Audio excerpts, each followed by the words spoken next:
CD4. Chapter 13.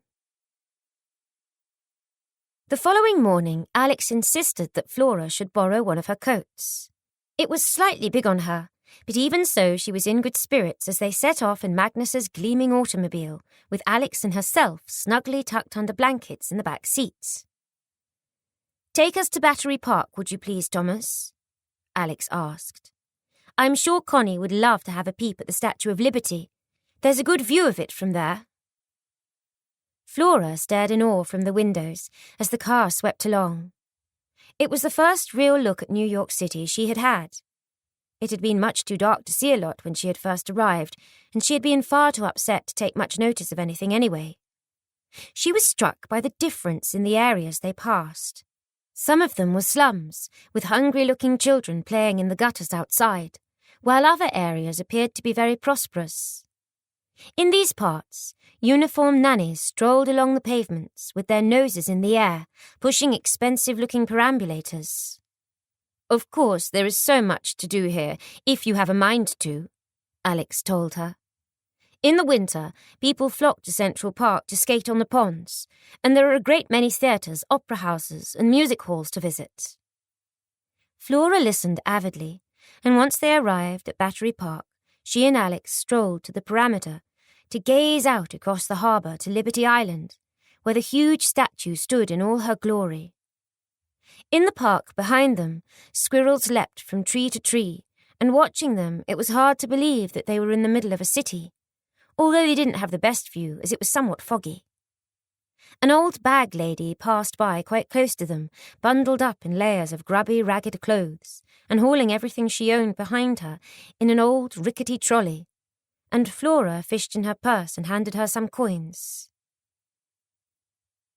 "One day we'll take a boat trip over to the statue, but only when and if you wish to," she added hastily, realizing that Flora might not wish to go on a boat again after what had happened on the Titanic. There were so many things she wanted to show her, but she wanted her to be completely better before they did anything too strenuous. They headed back to the car, and soon they were once more cruising through the busy streets of the city. When they finally reached the enormous Macy's store, Flora got out of the car and gazed up at its exterior, open-mouthed. "Is this really all just one shop?" Alex grinned and nodded, and arm in arm they went inside. The next 2 hours passed in a blur as they rushed from one department to another. Flora bought shoes, dresses, underwear, nightwear, a new coat, and so many other purchases that her head was spinning. At one point, she held up a lovely blue chiffon evening dress in the very latest style, saying to Alex, "Look, this is just the colour of your eyes. Why don't you try it on?" Alex shook her head. "I don't think Magnus would approve of that at all," she said, as she stared at the dress longingly. "He likes me to wear more subtle colours and not stand out." Flora thought it was a shame that Alex always wore such drab colours, but it wasn't her place to comment, so they continued shopping. Alex finally led her to the cafeteria, telling her, "I think it's time we had a tea break. You're not getting too tired, are you?" "Oh, no," Flora assured her. She was enjoying herself immensely until suddenly she felt guilty, for she knew deep down that this wasn't really her money she was spending. Until she had gone to work for Connie, all her clothes had come from a rag stall in Petticoat Lane. Now suddenly, here she was, not even having to check the price of things. With her tea she had a blueberry muffin, which Alex informed her were very popular with Americans, and she thoroughly enjoyed it. "Now, what else do you need?"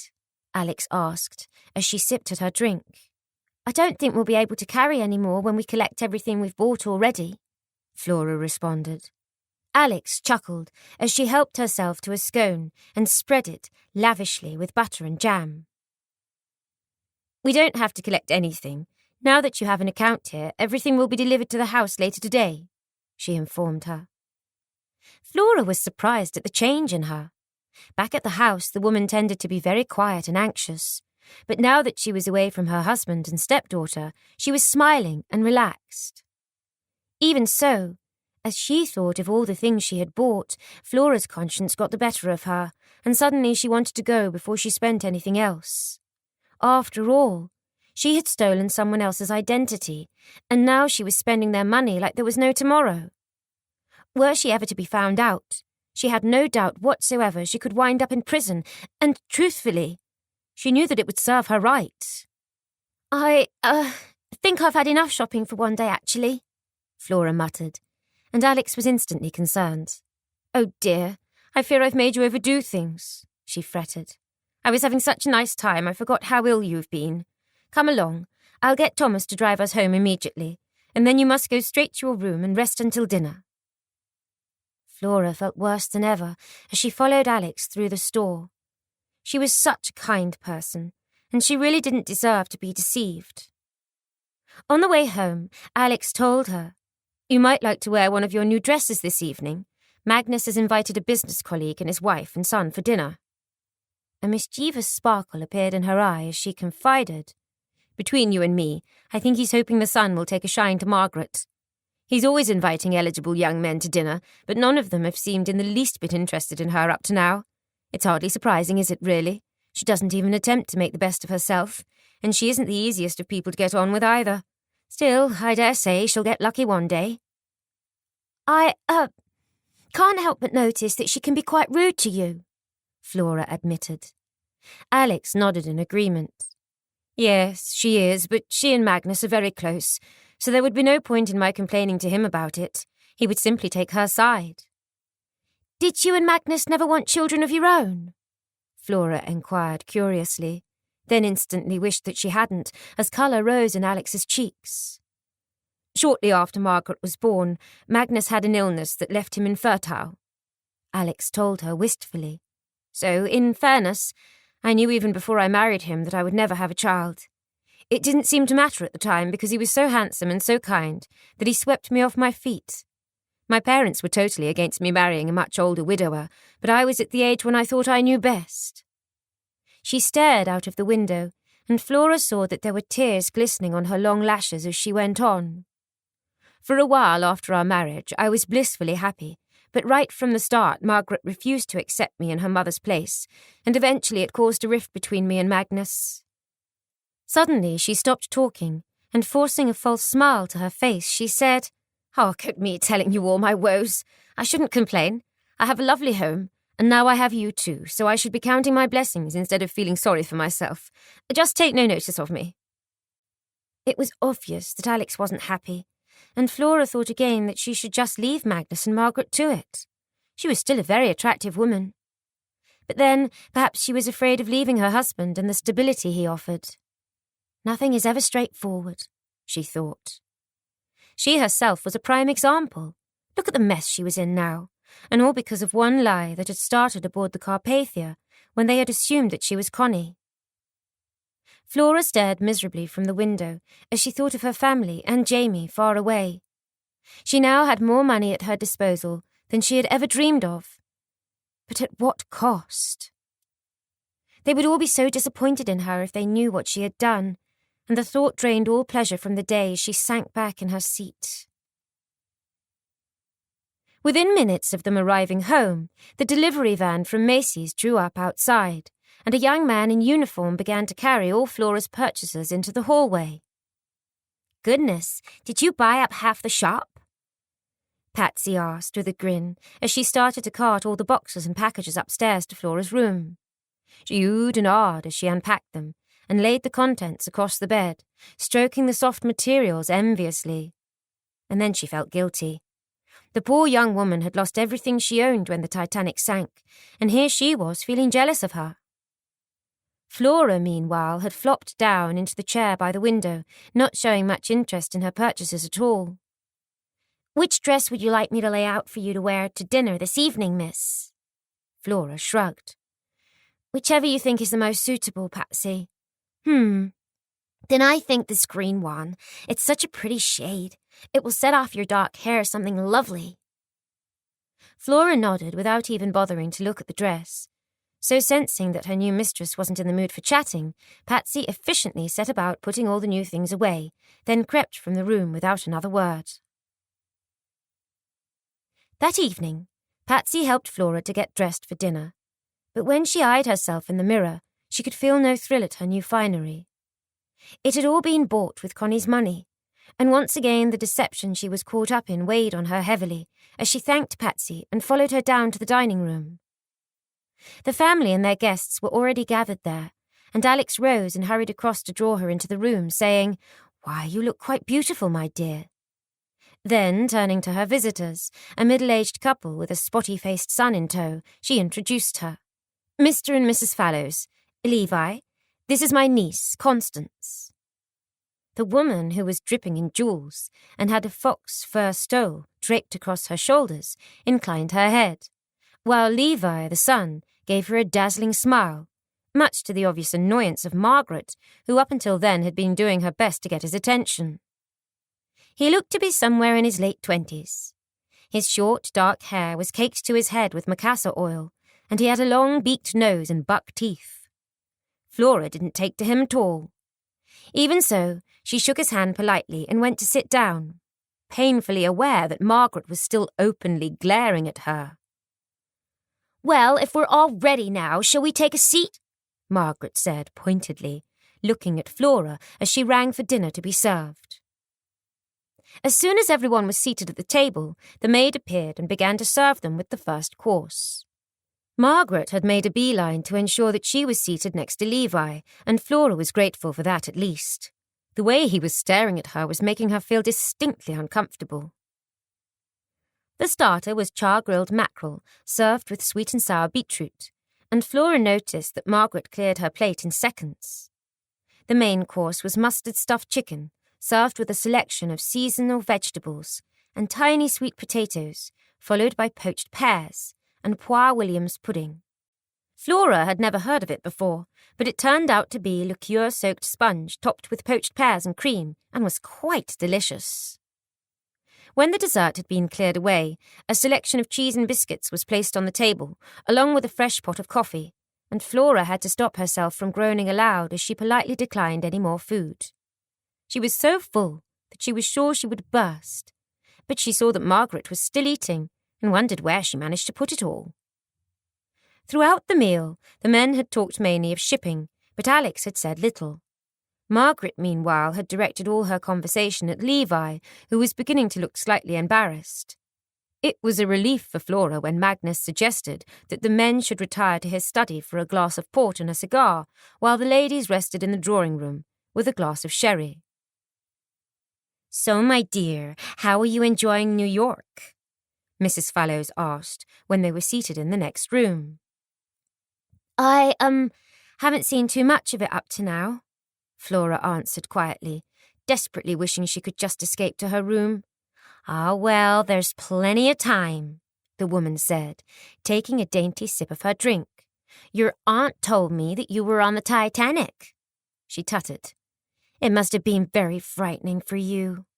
Yes, it was."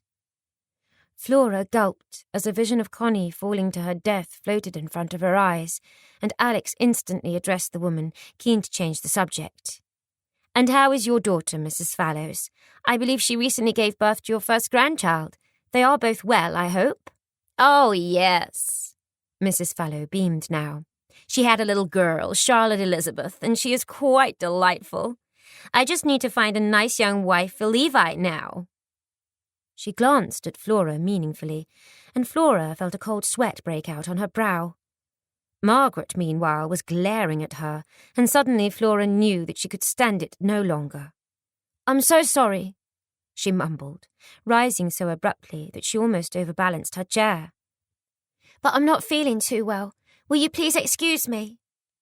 And with that she fled from the room, as if old Nick himself were chasing her. "Do forgive her." Alex hastily apologized as the door slammed behind her. "She still hasn't fully recovered from her ordeal." "Of course." Mrs. Fallows gave a gracious nod. "She still hasn't fully recovered from her ordeal." "Of course." Mrs. Fallows gave a gracious nod. "But you must bring her to dinner at our house when she is better. I have a feeling my Levi has taken quite a shine to her." From her seat at the side of the fireplace, Margaret pouted and swallowed her sherry in one great gulp. Chapter 14. For the next 2 weeks, Flora kept out of Margaret's way as much as she possibly could. Since Levi Fallows' interest in her at the dinner party, Margaret now made no attempt to even be civil to her, and sometimes Alex felt as if she was caught in the middle of a war zone, although Flora's behaviour was exemplary. Magnus wasn't much better, and Alex was forever trying to placate them. "Why we should be landed with her, I'll never know," he would growl whenever the opportunity arose.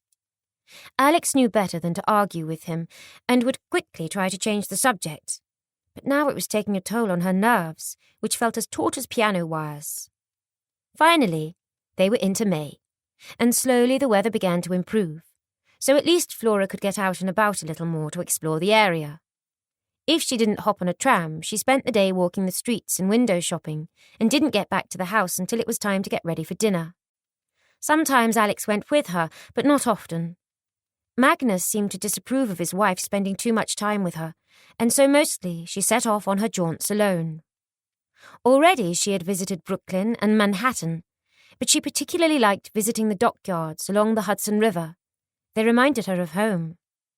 New York had always sounded like such a glamorous place to her, but now that she was venturing out and about, she had soon discovered that it had slum areas just as there were in London.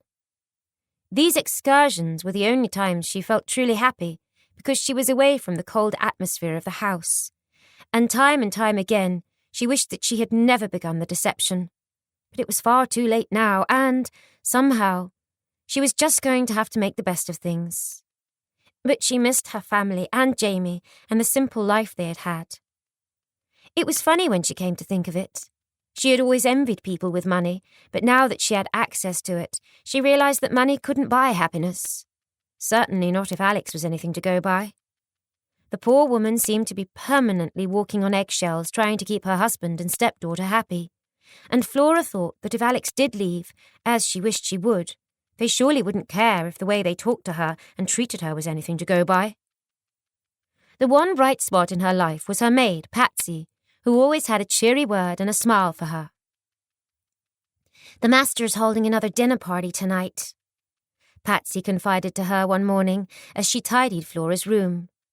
Flora still found it hard not to do it herself, and often when Patsy arrived it was already done. Flora groaned. There had been 2 others in the last 2 weeks, each a family with an eligible son in tow, although, thankfully, neither of them had shown the slightest interest in her, or Margaret for that matter. Oh no! Flora plunked herself down heavily on her dressing-table stool. That will mean Margaret will be watching me like a hawk again.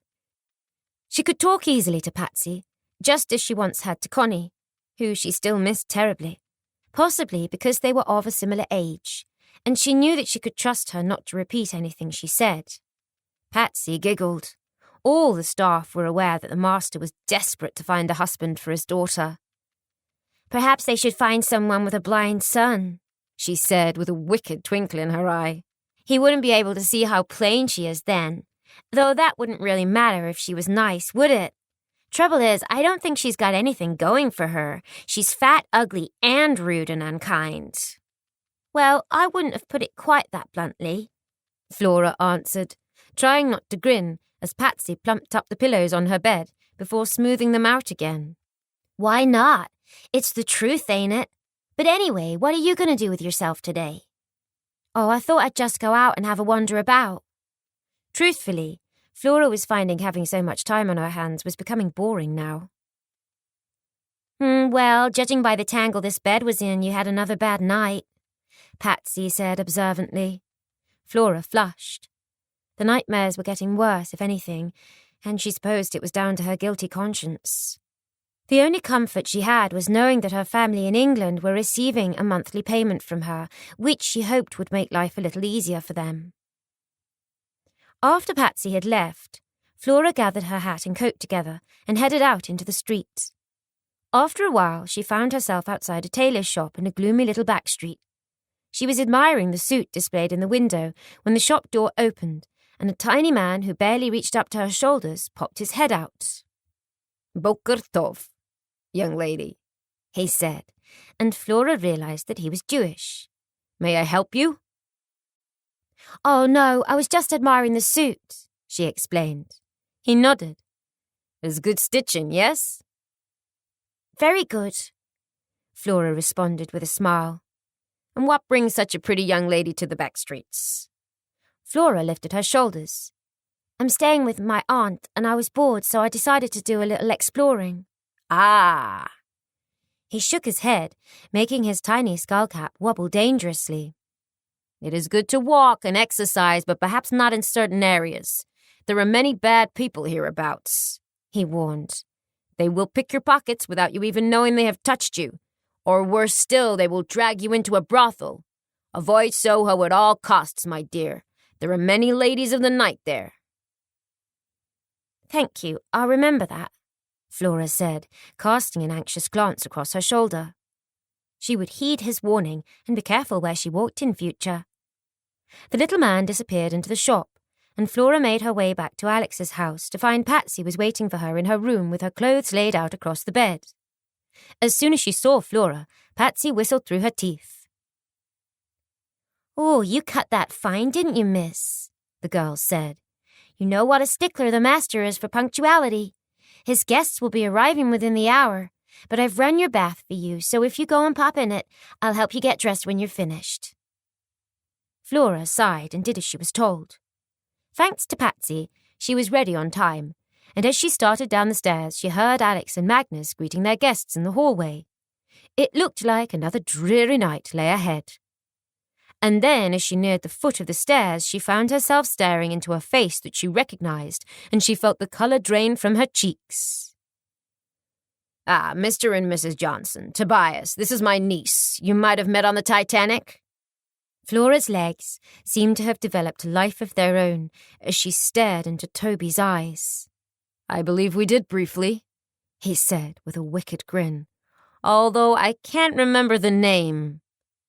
"This is Constance," Alex told him, and Flora wished that the floor would open up and swallow her. "It's very nice to meet you again, Constance." He held out his hand, and when she placed hers into it, he grinned and held on to it a fraction longer than was necessary, much to Margaret's disgust. "Right, well, shall we go and have a drink before we all go into dinner?" Magnus suggested, and they all trailed after him into the drawing-room, where a maid was waiting for them with glasses of wine on a silver tray. "We were all so lucky to survive the sinking of the ship, weren't we, my dear?" Mrs. Johnson trilled as she stared at Flora, but all the girl could do was nod mutely. Seeing Toby again seemed to have robbed her of her voice, for she knew that just one word from him could end her pretense, and then what would become of her? Would she be carted off to a cell somewhere with no one to help her, or would she be turned out onto the streets? She could see that Alex was watching her closely, as if she could sense her unease, and she forced herself to give the woman a little smile. Thankfully, Alex managed to steer the conversation away from what had happened on the Titanic. She knew how much it upset her to talk about it, and for now they began to speak of other things. Eventually, they were summoned into dinner, and Flora felt faint when Toby offered his arm. She knew it would look rude if she refused to take it, so she steeled herself to walk sedately at his side. Once in the dining room, he pulled out a chair for her, and when she was seated, he sat down right beside her. "Your niece and my son seem to be getting along remarkably well, don't they?" Mrs. Johnson whispered approvingly to Alex, leaning towards her so Alex got the full force of her perfume. "It would be so nice if Tobias could meet a nice girl now," she continued. "I'm not entirely happy with the company he's keeping at present. I think it's time for him to settle down." Alex smiled. It appeared that Mrs. Johnson had her sights set on Flora. But what would be, would be. Very soon they were being served with one delicious course after another, but the whole meal was torture for Flora, so much so that she found she couldn't eat a thing, and afterwards she couldn't even remember what they had been served. Then, once the meal was over, things got even worse, if it were at all possible, when Alex suggested to Flora, Why don't you play a piece on the piano for us, my dear? I seem to recall in one of his letters your father telling us what an accomplished pianist you are. Flora gulped. I don't really feel up to it this evening, if you don't mind, she said in a wobbly voice, as Toby looked on with amusement. I'm feeling rather hot, as it happens. She began to fan herself with her hand as if to add emphasis to her words. Connie had been a wonderful player, but she herself couldn't play a note if her life depended on it. Then why don't you take dear Connie out into the garden for a little fresh air, dear? Toby's mother simpered, leaping at the opportunity to push the two young people together. Of course, it would be my pleasure. Once more, Toby offered his arm, and knowing that she had little choice, Flora reluctantly took it and allowed him to lead her away as Margaret glowered at her. They entered the garden through the French doors in the drawing-room, and once outside, Flora wrapped her arms about herself and shivered. The days were warming up, but the evenings still tended to be cold. She stared at Toby warily as he leaned lazily against the wall and grinned at her. So, Constance, how are you? His voice dripped sarcasm, and she flinched but remained silent. What could she say? She had been well and truly caught out in her deception, and she knew that she deserved all that could be coming to her. One word from Toby, and everyone would know what she had done. His hand snaked forward then, and she forced herself to remain still as he trailed a finger down her cheek. It must be nice to suddenly become an heiress, he remarked. It's quite a transformation from being a maid, isn't it? I never intended to do this, she answered in a shaky voice. But I was afraid of what would happen to me. I have no one here. I know no one and... Her voice trailed away. The excuse sounded ridiculous, even to her own ears. So what are you intending to do? She asked then. Are you going to tell them? That all depends. On what? She stared at him. Well, on a few things, actually. Dusk was falling now, but she could still see his face clearly, and she could tell that he was enjoying this immensely. She was like a rabbit caught in a trap, and it came to her then that there wasn't a single thing she could do about it. For a start-off, I find myself in a bit of a sticky situation at the moment. A gambling debt, you know? And Mother doesn't seem too keen on bailing me out of it at the moment, so perhaps if you could be nice to me. What you mean is you're going to blackmail me, she answered sharply, and now the smile slid from his face and he glared at her.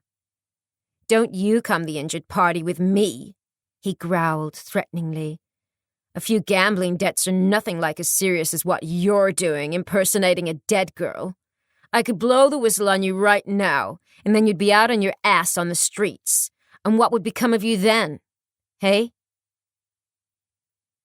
So how much do you need? She asked dully. He had her tightly in a corner, and she knew it. $100 should do, for now. $100? Horrified, Flora stared at him. For now, he repeated. But of course, if you'd rather I went back inside and... No, I'll get it for you tomorrow, she told him in a panic. He smirked with satisfaction. That's better. And now, how about a little kiss, eh? We could start where we left off aboard the ship. His eyes were gleaming menacingly, and before she could stop him, his hand suddenly reached towards her and brushed across her breast. Badly shaken, Flora stepped away from him so quickly that she almost lost her balance, and gathering together what dignity she could, she told him, I'll pay what you ask, but if you want me to do more than that, then you'd best go in there right now and tell them what you know and get it over with. All right, we'll play it your way, for now, he chuckled, but the sound held no mirth. I'll be back tomorrow afternoon for my money. I'll tell everyone that I'm calling on you. Just make sure you have it ready. With that, he walked back inside, without giving her so much as another glance. And once alone again, Flora sagged against the wall as her legs threatened to give way beneath her. Her future suddenly looked very bleak indeed. Chapter 15. In London, Emily was drinking her first cup of tea of the day before starting to clean the bedrooms.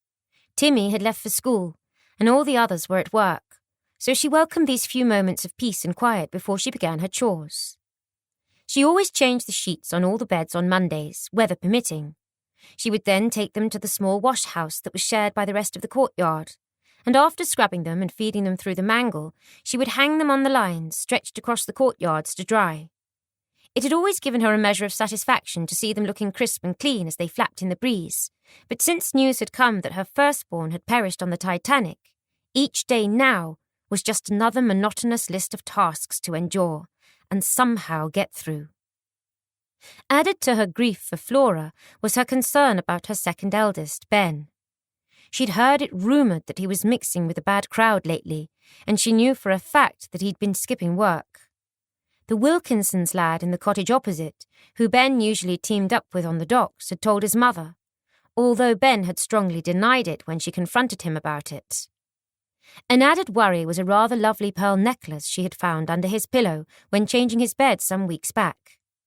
It had been shortly after they'd been informed that Flora was lost, and Ben had taken the news badly. He had always been very close to his big sister. "Explain that, me lad." She had dropped the necklace onto the table in front of him that evening after finding it when he came home, and he had blushed to the roots of his hair. It's only a cheap one off the market," he had blustered, as his mother's lips drew back from her teeth. Well, I'm no expert when it comes to jewellery, never having had any apart from me wedding ring," she had admitted, "but it certainly looks expensive and real enough to me." "Then you're wrong." Cheeks flaming, Ben had slammed away from the table to tower over her. He had just turned 18 and was over 6 feet, and Emily suddenly wondered when he had grown so tall. But then she had been so wrapped up in grieving for her daughter that she was forced to admit she hadn't taken much notice of anyone or anything since learning of Flora's death. His work on the docks had turned his arms and chest into solid muscle, and with his shock of dark hair and his lovely eyes, Emily wasn't surprised that girls had started to flock around him like bees to a honeypot. Of all her children, he and Flora had been the most alike. And now, every time she looked at him, she felt a pain in her heart as she was reminded of her daughter. "It's just a cheap trinket I picked up for a lass I'm seeing," he insisted. Then, reaching into his pocket, he withdrew a handful of silver coins which he tossed onto the table for her. "Here," he said gruffly. "You'll be needing this now that you ain't got part of Flora's wages coming in every month." Emily's mouth had dropped open as she gazed at the amount. "But where did you get all this?" she gasped. "I hope it was by fair means. I'll not have any dodgy money coming into this house even if we were starving. I've just turned down Miss Constance's offer of a monthly payment and all. It was kind of her to offer, but we aren't quite charity cases yet."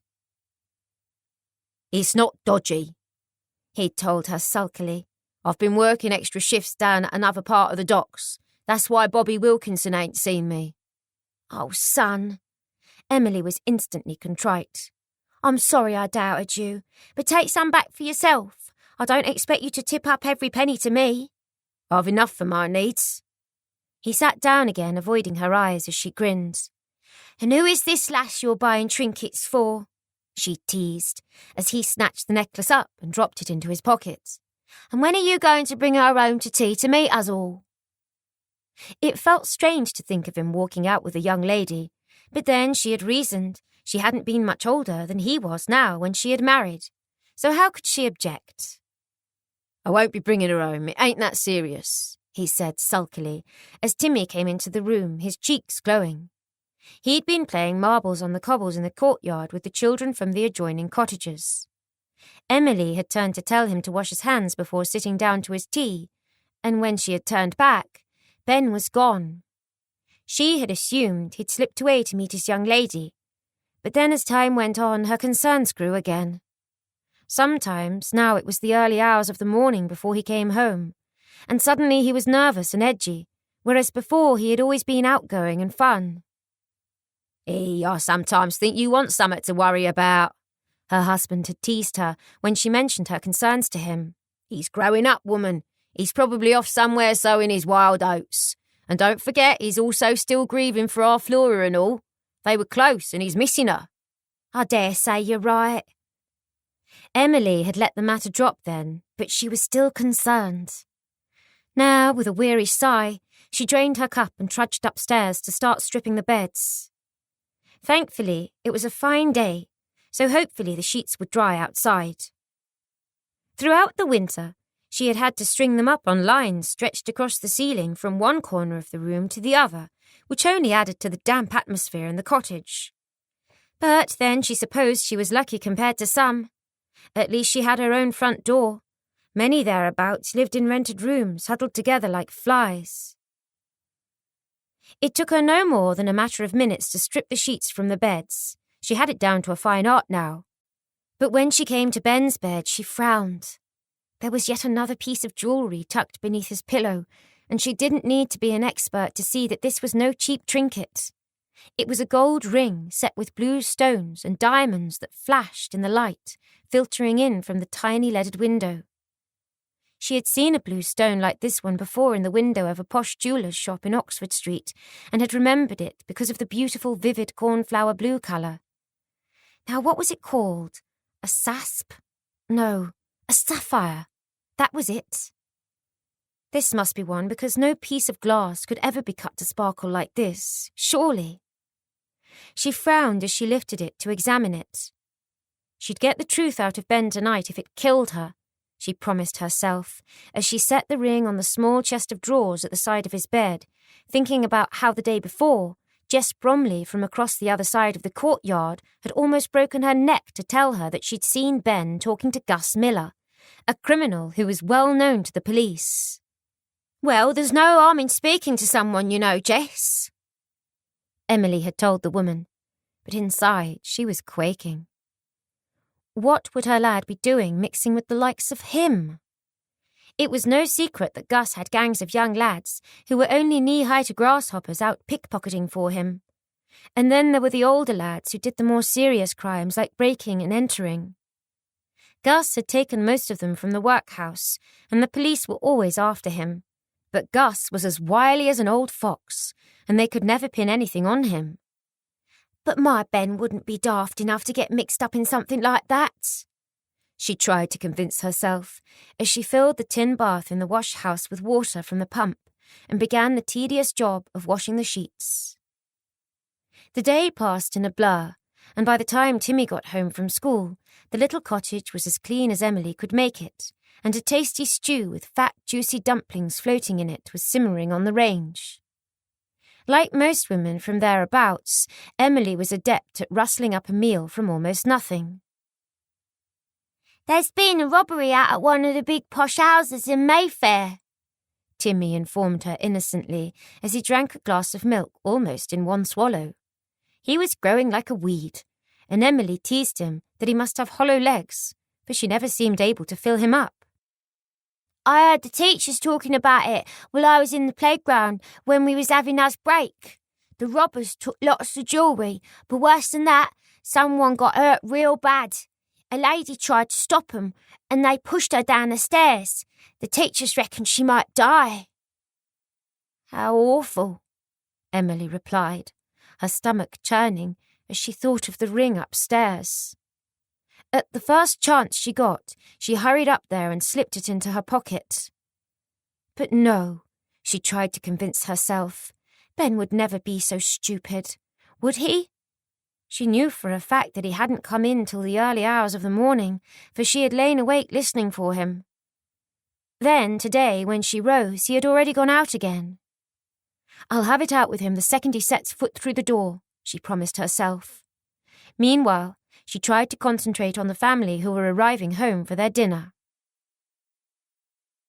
That night, when the rest of the family had gone to bed and the house was quiet, Emily sat downstairs beside the dying fire. Ben would have to come home sometime, and when he did, she wanted to be there to confront him. Eventually, she fell into a doze, and her chin drooped to her chest, But then suddenly something made her start awake, and when her head snapped round, she saw Ben creeping down the stairs with his shoes in one hand and a bag in the other. And just where do you think you're going? Her voice startled him, and he almost jumped out of his skin. He came to stand in front of her with his head bowed, shamefaced. I've got to go away for a while, Ma, he said miserably. Oh, and why is that? When he raised his chin, she was shocked to see tears glistening in his eyes. Would it be anything to do with this? She asked, taking the ring from her pocket, and he gulped deep in his throat, making his Adam's apple do a little jig. Right then, me lad, I think you've got some explaining to do, she said sternly. For a moment, he just stood there, but then he started to talk and everything came out in a rush. I've been such a fool, he said bitterly, and it started when we lost our Flora. Not that that's any excuse for what I've done. You've always taught us right from wrong, but for a time back there, I don't think I was thinking straight, and I got into a card game with Gus Miller. I ended up owing him a lot of money, and of course I had no way of paying it, so he agreed that if I did a few little jobs for him, he'd forget what I owed him. I didn't want to do it, but everyone knows Gus ain't a bloke to mess with, so I agreed. He licked his lips as his head wagged from side to side. So, he sent you out on the rob? Emily whispered, and he nodded miserably. Yes, twice. Last night was supposed to be the last time. He gave us the address of this posh house in Mayfair. He knows the people that live there and assured us that they'd be out. He even told us where the woman's jewellery box would be, though I ain't got a clue how he knew. Anyway, we got there and all was going well. Me and Nipper found the box and emptied it, then went out onto the landing only to find a woman there brandishing a candlestick at us. We were desperate to get away, but as Nipper tried to push past her, she slipped and ended up going from the top to the bottom of the stairs where she just lay still.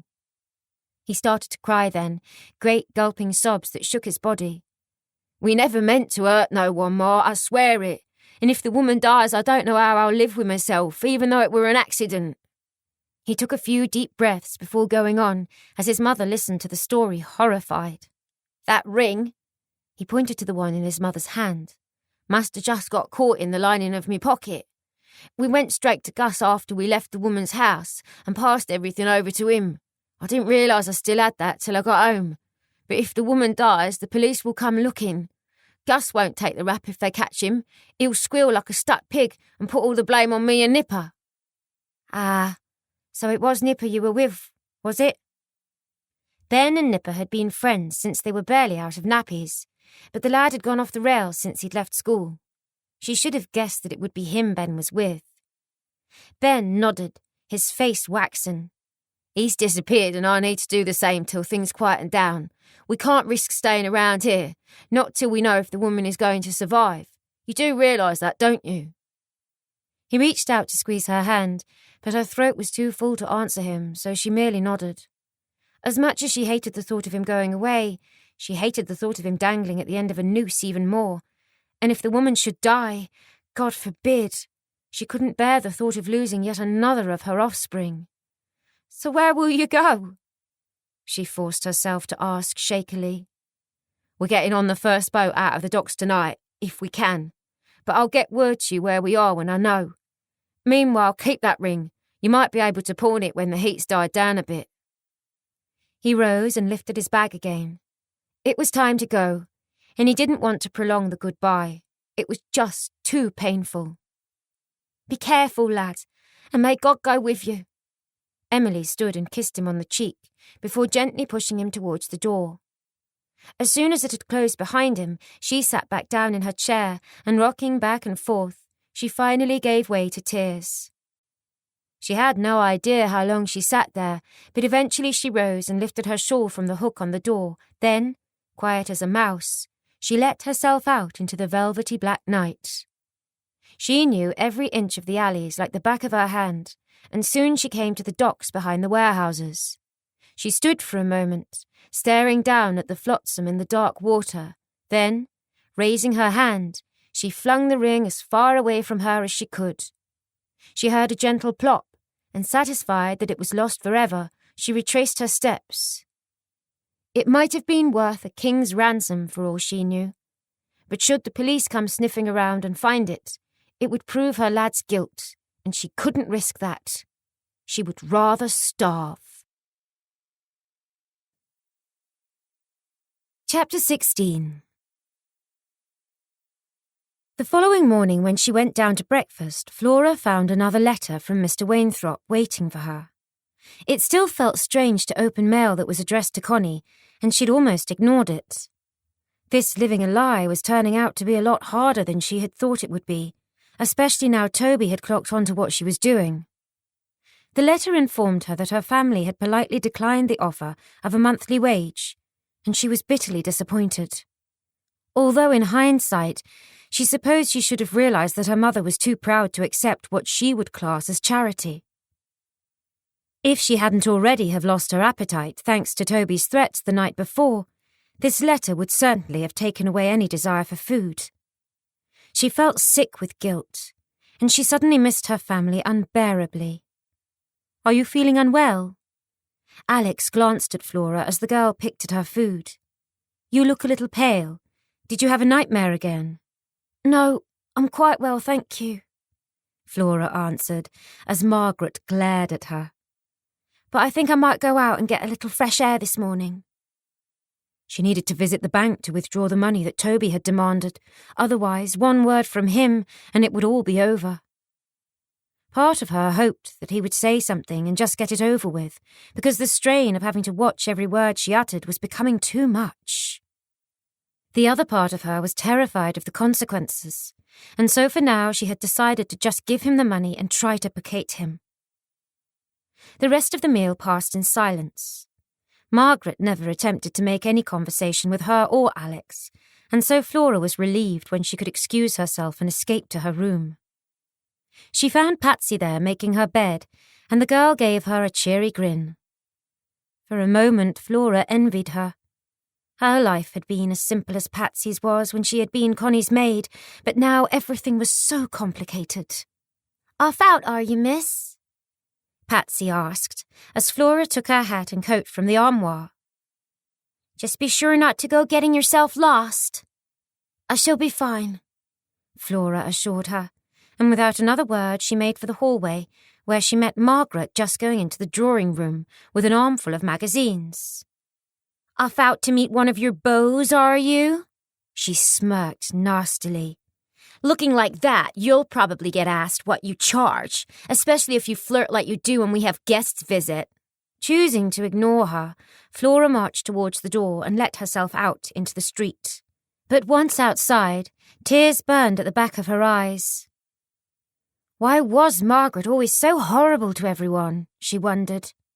If it was because of Toby, then she was welcome to him.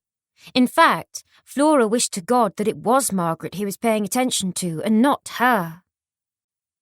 She was so lost in thought that she found herself at the doors of the bank before she knew it. She went in and withdrew the money she needed, and once it was safely tucked into her purse, she went back outside and began to wander aimlessly along the street.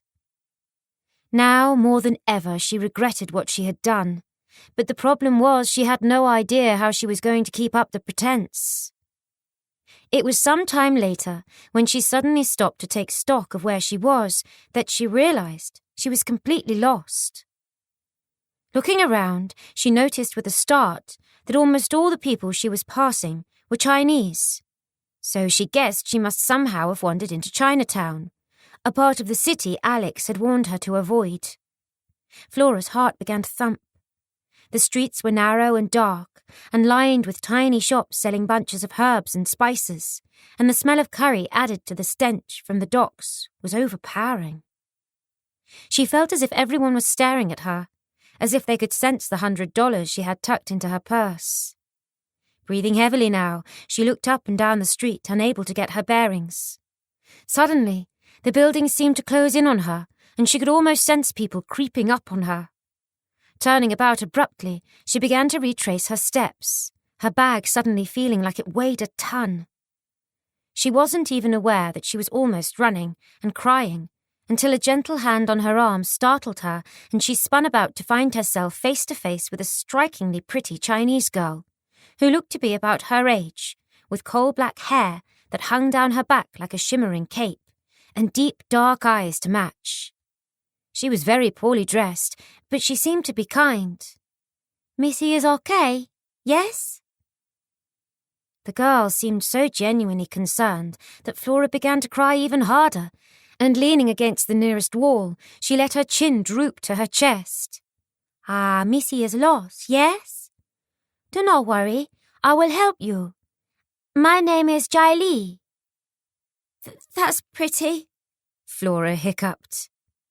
The girl gave a smile that seemed to light up the street, and placing her hands together, she gave a little bow from the waist. Thank you. I mean, good and beautiful in my country. But now how may I help you? It is not good to wander about alone around here. There are some bad people. I am lost, Flora confessed, wiping her tears and her nose on the sleeve of her dress in a most unladylike fashion. She gave Jai Li Alex's address then, and gently taking her arm, the girl began to lead her through a twisting labyrinth of stinking back alleys where old women sitting on doorsteps outside rows of old terrace houses eyed them cautiously, while children played in the gutters amidst the muck and the filth. I think there is more upsetting you than you're saying, Jai Li told her solemnly, when at last they emerged onto a city street. I sense something is very wrong, but should you ever need help, come to a young laundry back there. She pointed a thumb over her shoulder, pointing in the direction they had just come. You'll find me there if you need a friend, Missy. Thank you. The girl turned and hurried back into the alley, and Flora found herself thinking that, even in her worn, shabby clothes, Jai Li resembled a rose on a dung heap. Then, with a little jolt, she realized that time was moving on, and after taking a moment to get her bearings, she set off for Alex's home. It wouldn't do to be late. If Toby were to arrive before her, there was no telling what he might say, and then the game would be up good and proper. The moment she set foot through the front door, she heard Toby's hateful voice talking to Margaret in the drawing room, and her heart sank. Oh, miss. Patsy hurried to meet her with a frown on her plump face. We've been real worried. There's a guest in there to see you. Miss Margaret is entertaining him at the moment. Flora nodded as she handed Patsy her hat and coat. Then, smoothing down her skirt, she stuck her chin in the air and marched into the drawing room to find Toby and Margaret taking afternoon tea together. Ah, here you are. He rose to greet her with an oily smile, but she ignored his outstretched hand and asked Patsy, Fetch another cup in, would you please? Of course, miss. Patsy bobbed her knee and hurried away as Flora sank onto a chair and Margaret scowled at her. She'd quite enjoyed having Toby all to herself. Trust Flora to come back and spoil everything. Been for a nice walk, have you? Toby asked genially, for all the world as if he had called in purely by chance. He had turned his back on Margaret now, and Flora could see the angry colour seeping up the young woman's neck, making her look even more unattractive, if that were possible. Yes. Flora supposed that she should at least pretend to be civil to him in front of Margaret. She didn't want her to suspect anything. Right, well, nice as it's been talking to you, I have things to attend to, Margaret said huffily as she rose from her seat. Please don't let me stop you, Miss Ward. Toby inclined his head towards her, and angry that he hadn't tried to stop her leaving, Margaret stamped from the room, slamming the door so loudly behind her that it danced on its hinges. Flora, meanwhile, was rifling through her bag for the money, determined not to spend a second longer than she had to in his company. Here, I believe this is what you've come for. She thrust the money towards him, and he snatched it greedily as he gave her a slow, lazy smile and rose from his seat. Thank you. That will do very nicely. For now. He ended threateningly, and then he strode away, as Flora sat staring after him with dull eyes. She was painfully aware that this could well be only the beginning of Toby's blackmail, and it wouldn't be long before he came back for more, again and again. Her thoughts were interrupted when Patsy burst back into the room with another cup and saucer and informed her. The master is throwing another dinner party tonight, miss. I forgot to mention it, but I've laid your clothes out for you. Would you like to come upstairs and start to get ready when you've had your tea?" Flora stifled a groan. The last thing she needed right then was to have to sit through yet another of Magnus's boring dinner parties. Even so, she was painfully aware that while she was a guest in his house, she didn't have much choice but to fall in with his wishes. So, with a sigh, she followed Patsy upstairs. "I thought you might like to wear this one tonight." Patsy held up a green chiffon dress, and Flora nodded. She didn't really much care what she wore. "And pardon me, but I peeked in your jewellery box and thought these pearls would look well with that outfit." Without stopping to think, Flora almost snatched them from her hand and threw them back into the box before slamming the lid.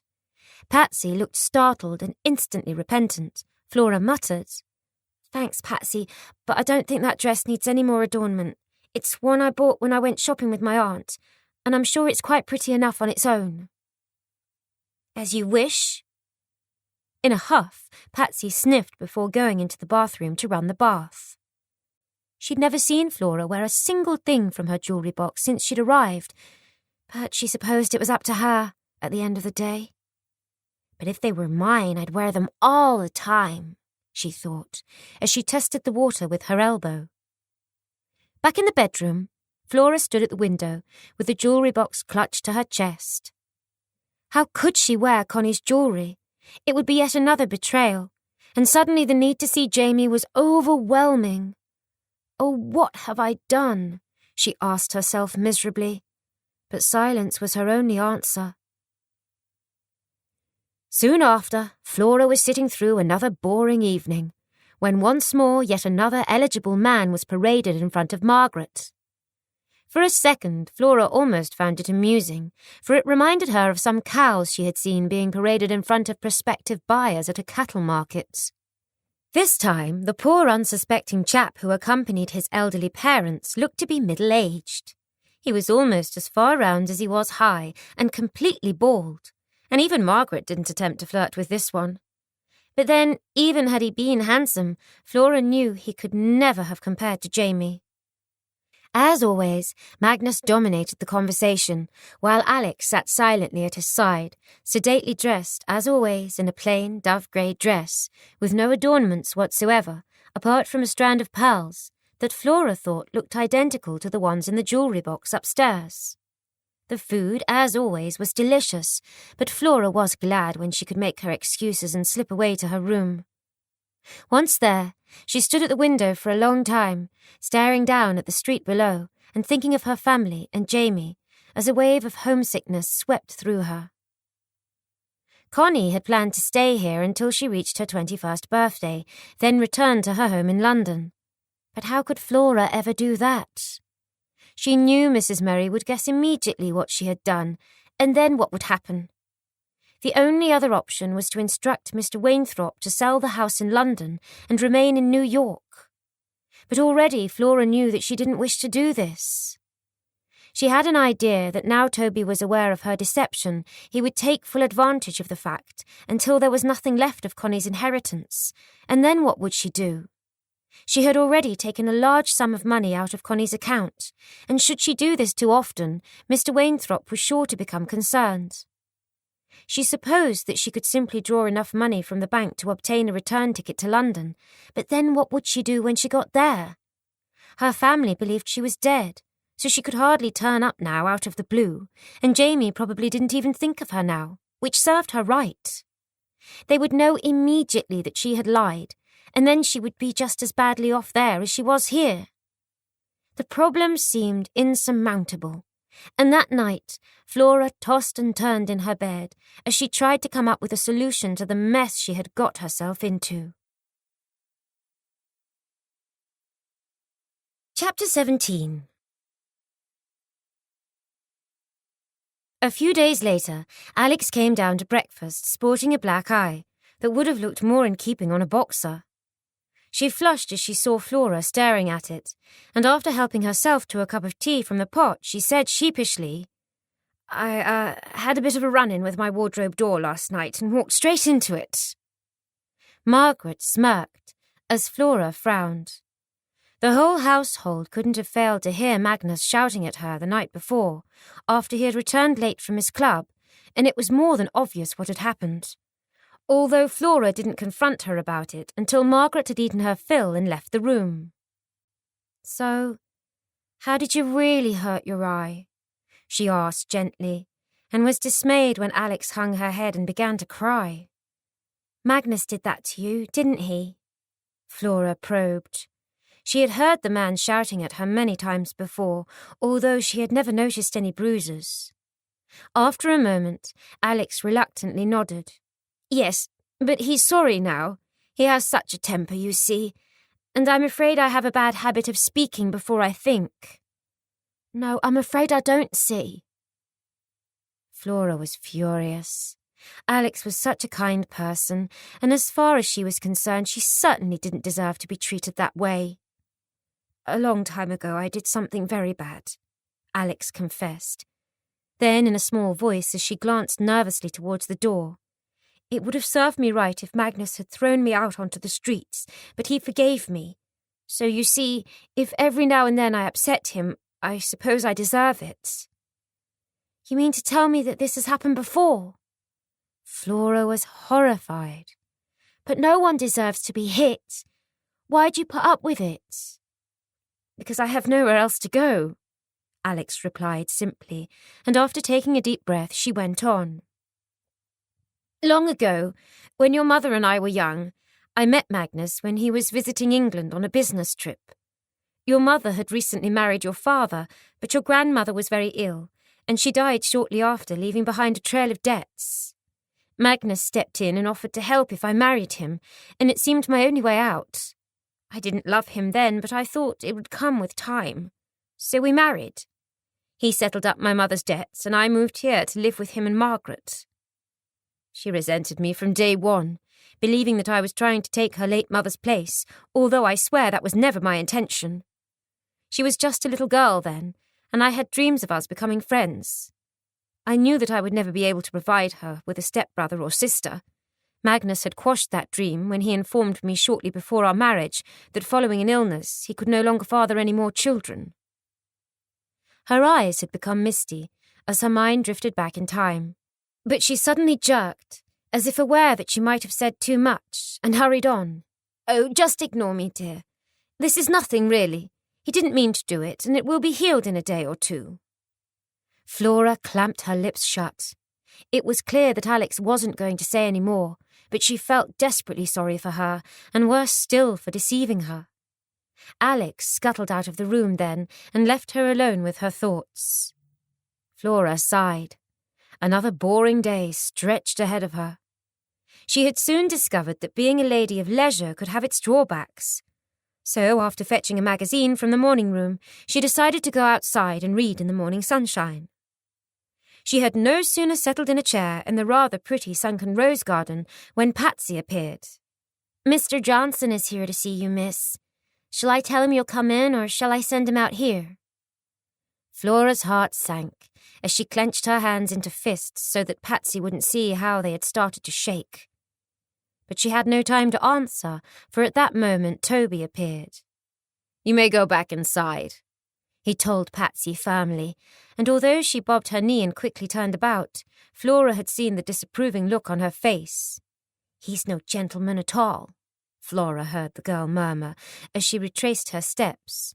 But then she was forced to give her attention to Toby, who was staring at her with an amused expression on his face. "What do you want?" she asked abruptly, desperately trying not to let him see how terrified she was. "Now is that any way to greet a visitor, my sweet Flora?" He grinned, as he took a seat next to her and began to study his nails. "You haven't even offered me tea." "I'm sure you're not here to drink tea," she responded heatedly, glad that they were well out of earshot of anyone in the house. "So why don't you just spit it out?" She could hardly wait for him to be gone. "Very well. The long and short of it is I'm in trouble again," he answered, with no sign of remorse. "I must be on an unlucky streak at the moment, so I need another $50. Flora went red in the face as she stared back at him. "You talk about $50 as if it is nothing," she said incredulously. Well, it isn't to a little heiress like you, is it? The smile was gone now, and he was glaring at her, making his usually handsome face look quite ugly. But of course, if you'd rather I had a little word with— Oh, shut up, she snapped, knowing he had her over a barrel. When do you need the money for? Tonight, as it happens. Tonight? Flora swallowed hard before bursting out. You do know that this can't go on, surely. I've only just given you $100. Connie's solicitor back in England is going to start getting suspicious if I keep drawing large amounts of money out for no apparent reason. That's your problem, darling. You worry too much, he drawled as he rose from his seat. So, shall we say I collected about 6 o'clock this evening?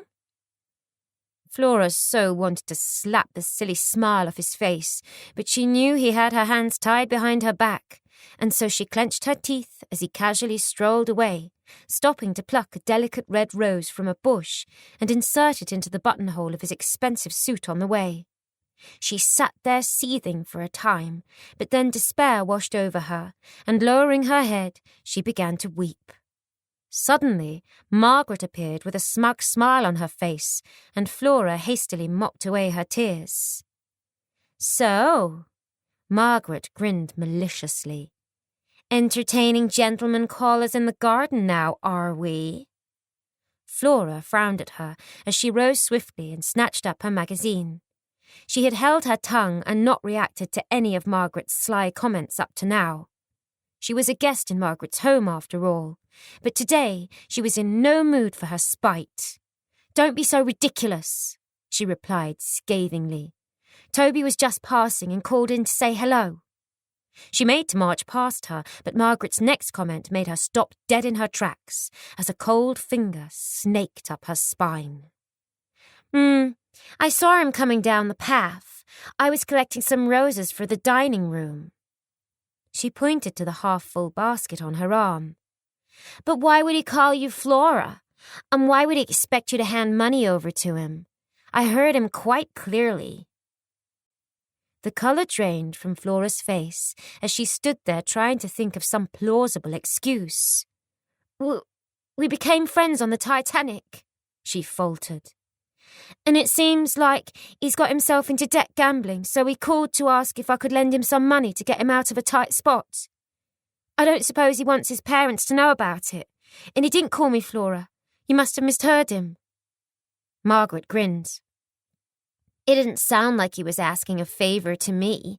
It sounded like he was demanding money from you. And wasn't Flora the name of the maid who was supposed to be coming with Constance?" "I am Constance," Flora croaked. "And yes, Flora was the name of my maid. Either you misheard him or he got mixed up with our names. I didn't notice. He got to know both of us on board, so if he did call me Flora, it was just a mistake." "It all sounds rather fishy to me," Margaret remarked, staring at her suspiciously. "I think you're reading too much into this," Flora answered as she struggled to regain her composure. "But now, if you'll excuse me, I have to go into the city." "I bet you do," Margaret gloated as Flora hurried by without another word. Once in the privacy of her room, Flora's hand flew to her mouth as she began to pace back and forth in a panic. If Margaret were to voice her suspicions to Alex or Magnus, the game would be up, good and proper. Magnus had never attempted to make her feel welcome, and Alex was far too afraid of him to stand up to him if he ordered her from the house. Worse still, he might choose to have her arrested for taking on Connie's identity and for theft. And could she really blame him if he did? She asked herself, for she was painfully aware that every penny she drew out of Connie's account was stealing. "I've got to leave, and soon, before I get found out," she told herself. "But where shall I go?" Margaret was spiteful and vindictive, and certainly couldn't be trusted to keep her mouth shut for long. Snatching up her hat and coat, Flora hurried downstairs and slipped out of the front door unnoticed. She was quaking inside, but she automatically took the route that was now familiar to her as she headed for the bank. Once there, she withdrew the money that Toby had demanded and tucked it safely into her bag before going to stand on the pavement outside. The rest of the day stretched endlessly ahead of her now. She didn't wish to see Margaret again, so eventually she began to wander aimlessly until she came to a park. Slipping through the gates, she headed for the nearest bench, where she sat watching nannies pushing babies in prams and young couples strolling arm in arm. The sight of the babies made her think again of the tiny girl she had held in her arms aboard the lifeboat, the poor little mite who hadn't survived. The couples made her think of Jamie, and she blinked away tears. "I've been such a fool," she thought miserably. But there was no time for moping now, and so after a while she pulled herself together with an enormous effort, and, angrily dashing away her tears, she rose and set off again.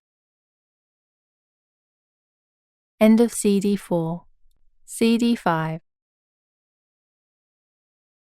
It was late that afternoon before she dared venture back to the house where she found, to her relief, that Margaret had gone out.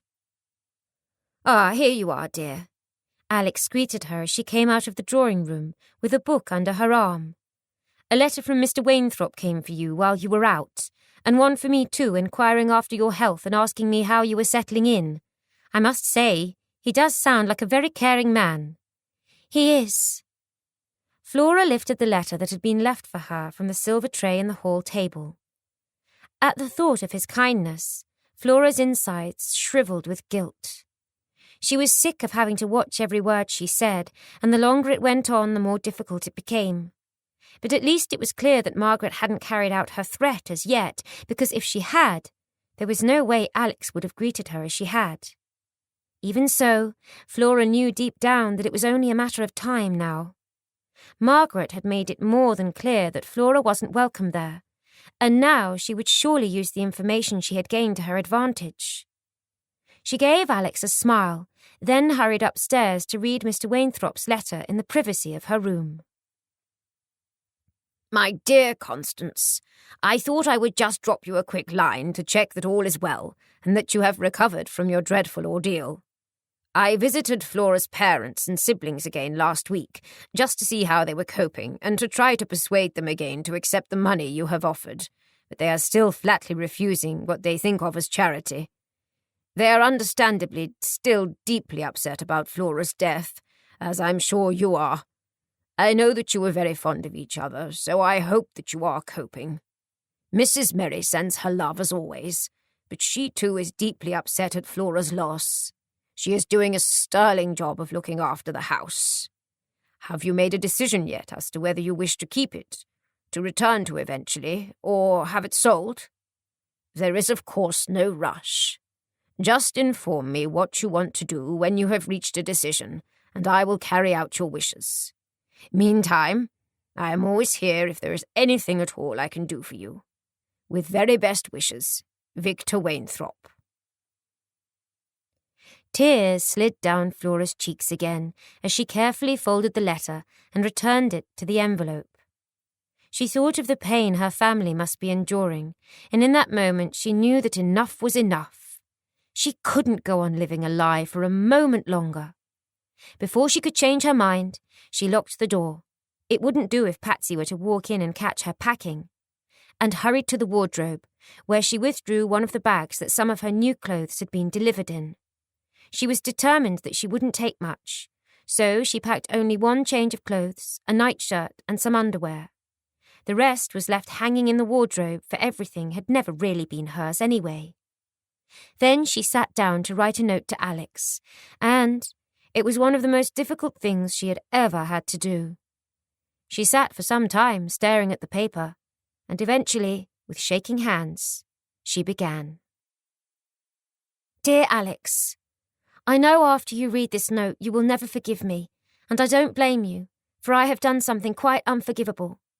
What I am about to tell you will be very painful for you, and I can only apologise, but I cannot live a lie any longer, for you see it wasn't Flora the maid who died on the dreadful evening the Titanic sank. It was your niece, Connie. I am Flora. When I was rescued, I was wearing a belt about my waist containing Connie's name and her jewellery, and so the doctors and nurses aboard the Carpathia assumed that I was her. I was so terrified of arriving in a strange city with no one I knew waiting for me that I went along with the deception. but I find that I cannot live with myself any more. I now know that what I did was foolish, and I also know that what I am telling you will cause you great pain, and I can only apologise. If I could go back in time, I would never have done it, but it is too late now, and so I must finally tell you the truth and leave your home to make my own way. Thank you for all the kindness you have shown me since I have been in your home, and once again I apologise for my deception. Flora. Kiss, kiss, kiss. With tears flowing thick and fast down her cheeks, she slid the note into an envelope, addressed it to Alex, and propped it up against the jewellery box, which still contained Connie's jewellery that had been in the bag that Mrs. Merry had made for her. At least that was all still intact. Strangely enough, she had always envied Connie's jewels, yet never once since her arrival had she been able to bring herself to wear any of them. She rose and glanced about the room, and the enormity of what she was about to do hit her. Once she set foot out of the door, and Alex had read her letter, there could be no coming back. She would be completely alone in a foreign country with nowhere to go and no one to turn to. But even that was preferable to continuing to live a lie, and at least she had the money that she had withdrawn for Toby. She would borrow it for now, but once she had managed to get a job, she would return it. She put the equivalent of 40 English pounds in dollars into the belt that Mrs. Merry had made for her, and fastened it around her waist. The rest of the money she tucked deep into her bag. She smiled through her tears as she thought how angry Toby would be when he discovered that she had run away. He would have to find some other poor soul to blackmail, and it would serve him right. That was the only good thing to come out of this whole sorry mess. Then, quiet as a mouse, she tiptoed out onto the landing. There was no one to be seen, thankfully, so she crept downstairs and hurried towards the front door. Once outside, she breathed a sigh of relief. Then, lifting her skirts, she scooted along the pavement in a most unladylike manner, determined to put as much distance as she could between herself and the lie she had been living. Chapter 18. By the time Flora slowed down to ease the stitch in her side, she had no idea where she was. She had never ventured this way before, and she found herself amongst strangers of every nationality. She wandered aimlessly on through a maze of alleys, each one seeming to get dirtier and dingier than the one before. Rows of houses stood one after the other, their roofs almost touching overhead and blocking out the fast-fading light, and Flora began to feel nervous. Hungry dogs were scavenging in the gutters, and rheumy-eyed old men stood in the doorways of the houses, smoking their pipes and watching her suspiciously. Flora had chosen to wear the plainest outfit she possessed, but suddenly even that felt out of place in the warren of streets she found herself in.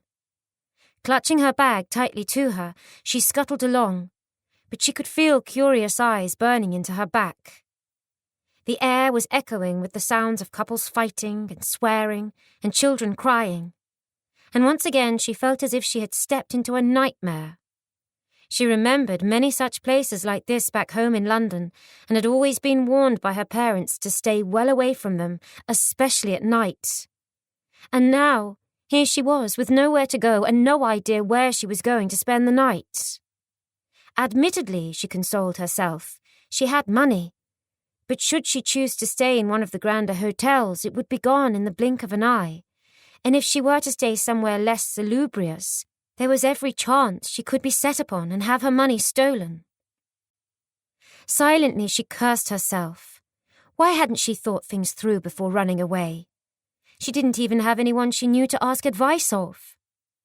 She quickened her steps, praying that she would be able to find her way back to the city centre. As she passed through a particularly dark alley, she became aware of footsteps behind her, and trembling, she quickened her pace. Perhaps it was just someone walking in the same direction as her, she tried to tell herself.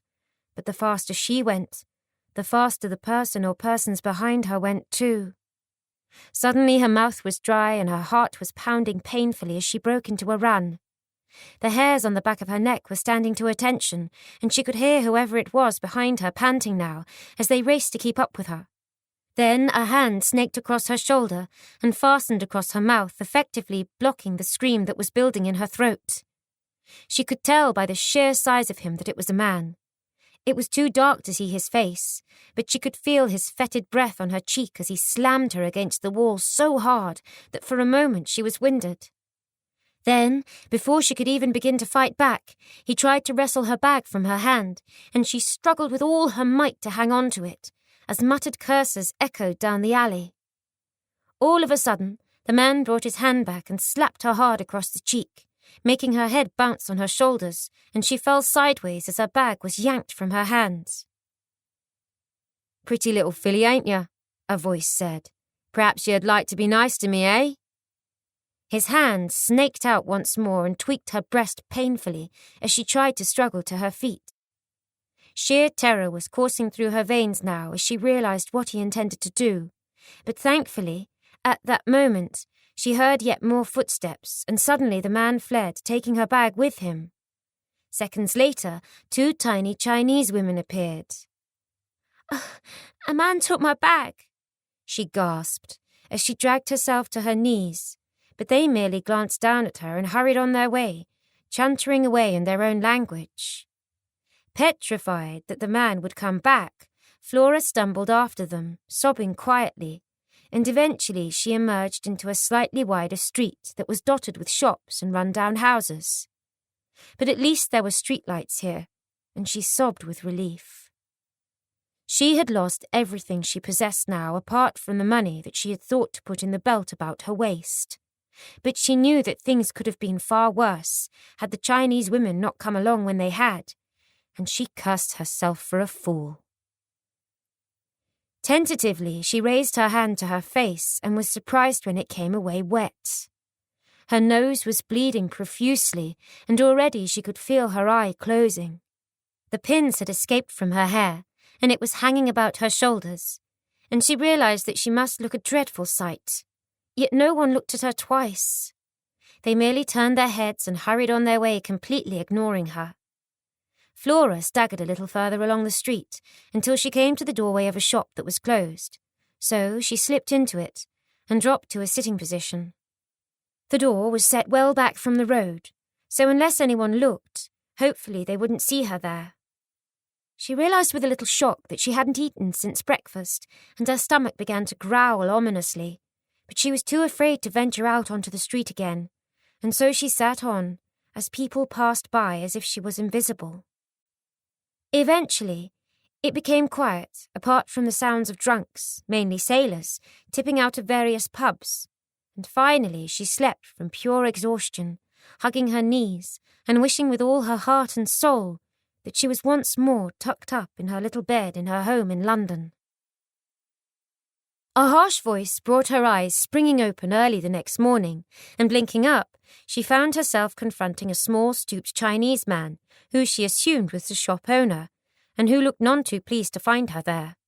He was jabbering away at her in his own tongue, and although Flora couldn't understand a word he said, it was clear from his gesticulations that he wanted her gone.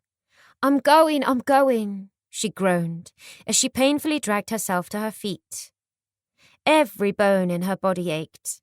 The blood from her nose had dried on her face, and when she tried to open the eye that her attacker had hit, the pain was excruciating. The shop owner continued to rant at her and wave his arms angrily as she staggered off down the street, but she ignored him. She hadn't done anything to harm his precious shop after all, she reasoned. Further along the street she came to a cafe, but after a glimpse inside she hurried straight past it. It was full of burly-looking sailors of every nationality, and she was too afraid to venture inside. The city was coming to life, and the sound of traffic, trams, and horses' hooves hung on the air. Soon the Hudson River came in sight, and she stopped for a second to stare at it. There were boats of every shape and size anchored on it. Some of them would be cargo ships, others fishing vessels, and some would be passenger ships. It reminded her for a moment of the River Thames, and once again a wave of homesickness swept over her, and her heart was crying, "Jamie, where are you?" Sailors were rolling barrels and carrying sacks up some of the gangplanks, while others were leading livestock aboard. But after a time she turned away and went in search of somewhere she might get something to eat. Her first night alone had not gone at all well, and she wondered if things could possibly get any worse. She had nothing but the clothes she was wearing and the money in the belt, and she cursed herself again for her foolishness. Still, it was too late to cry over spilled milk. So she walked on, and soon after was rewarded when she came to yet another cafe. Now that the majority of the sailors were busy at work, this one was almost empty, so she ventured inside and cautiously approached the counter. A middle-aged, blousy-looking woman with bleached blonde hair and wearing a shockingly low-cut blouse and a plastering of makeup on her face was lounging against the counter smoking a cigarette. To Flora's surprise, she barely gave her a second look, although Flora knew she must look a terrible sight. "Could I have a pot of tea and some toast, please?" she asked self-consciously. "Yeah, sit yourself down and I'll bring it over," the woman answered, waving her hand vaguely in the direction of the tables as she dropped fag ash all over the counter. Flora was painfully aware that the place was none too clean. The woman clearly didn't exert herself doing much cleaning, but right then she was just grateful to have somewhere to sit and rest for a while and something to eat. Flora went to the furthest corner nearest to the window and sat with her back to the rest of the customers, and soon the woman plodded over to her and slopped a cracked mug full of tea and a plate of buttered toast onto the table in front of her. Flora smiled as best she could and hastily paid her. After hovering for a while, the woman remarked, "Looks like you've been in the wars." Flora's hand rose to her face and she flushed. "Yes, I was attacked last night and a man took my bag. When I tried to stop him, he hit me." Well, you can think yourself lucky that's all he did," the woman commented. "It ain't safe for a man, let alone a woman, to walk about round here alone at night." Then, narrowing her eyes, she asked, "Run away from home, have you?" Flora squirmed in her seat. "Sort of. I'm, looking for a job and somewhere to stay. You wouldn't happen to know anywhere, I don't suppose?" The woman shrugged, setting her ample bosoms jiggling. "There's any number of doss houses round here where you can stay for a couple of dollars, so long as you don't mind sharing with the cockroaches and the rats. But if you don't mind me saying, you don't look the sort to rough it. If I were you, I'd get off home as fast as my feet would take me." Flora shook her head.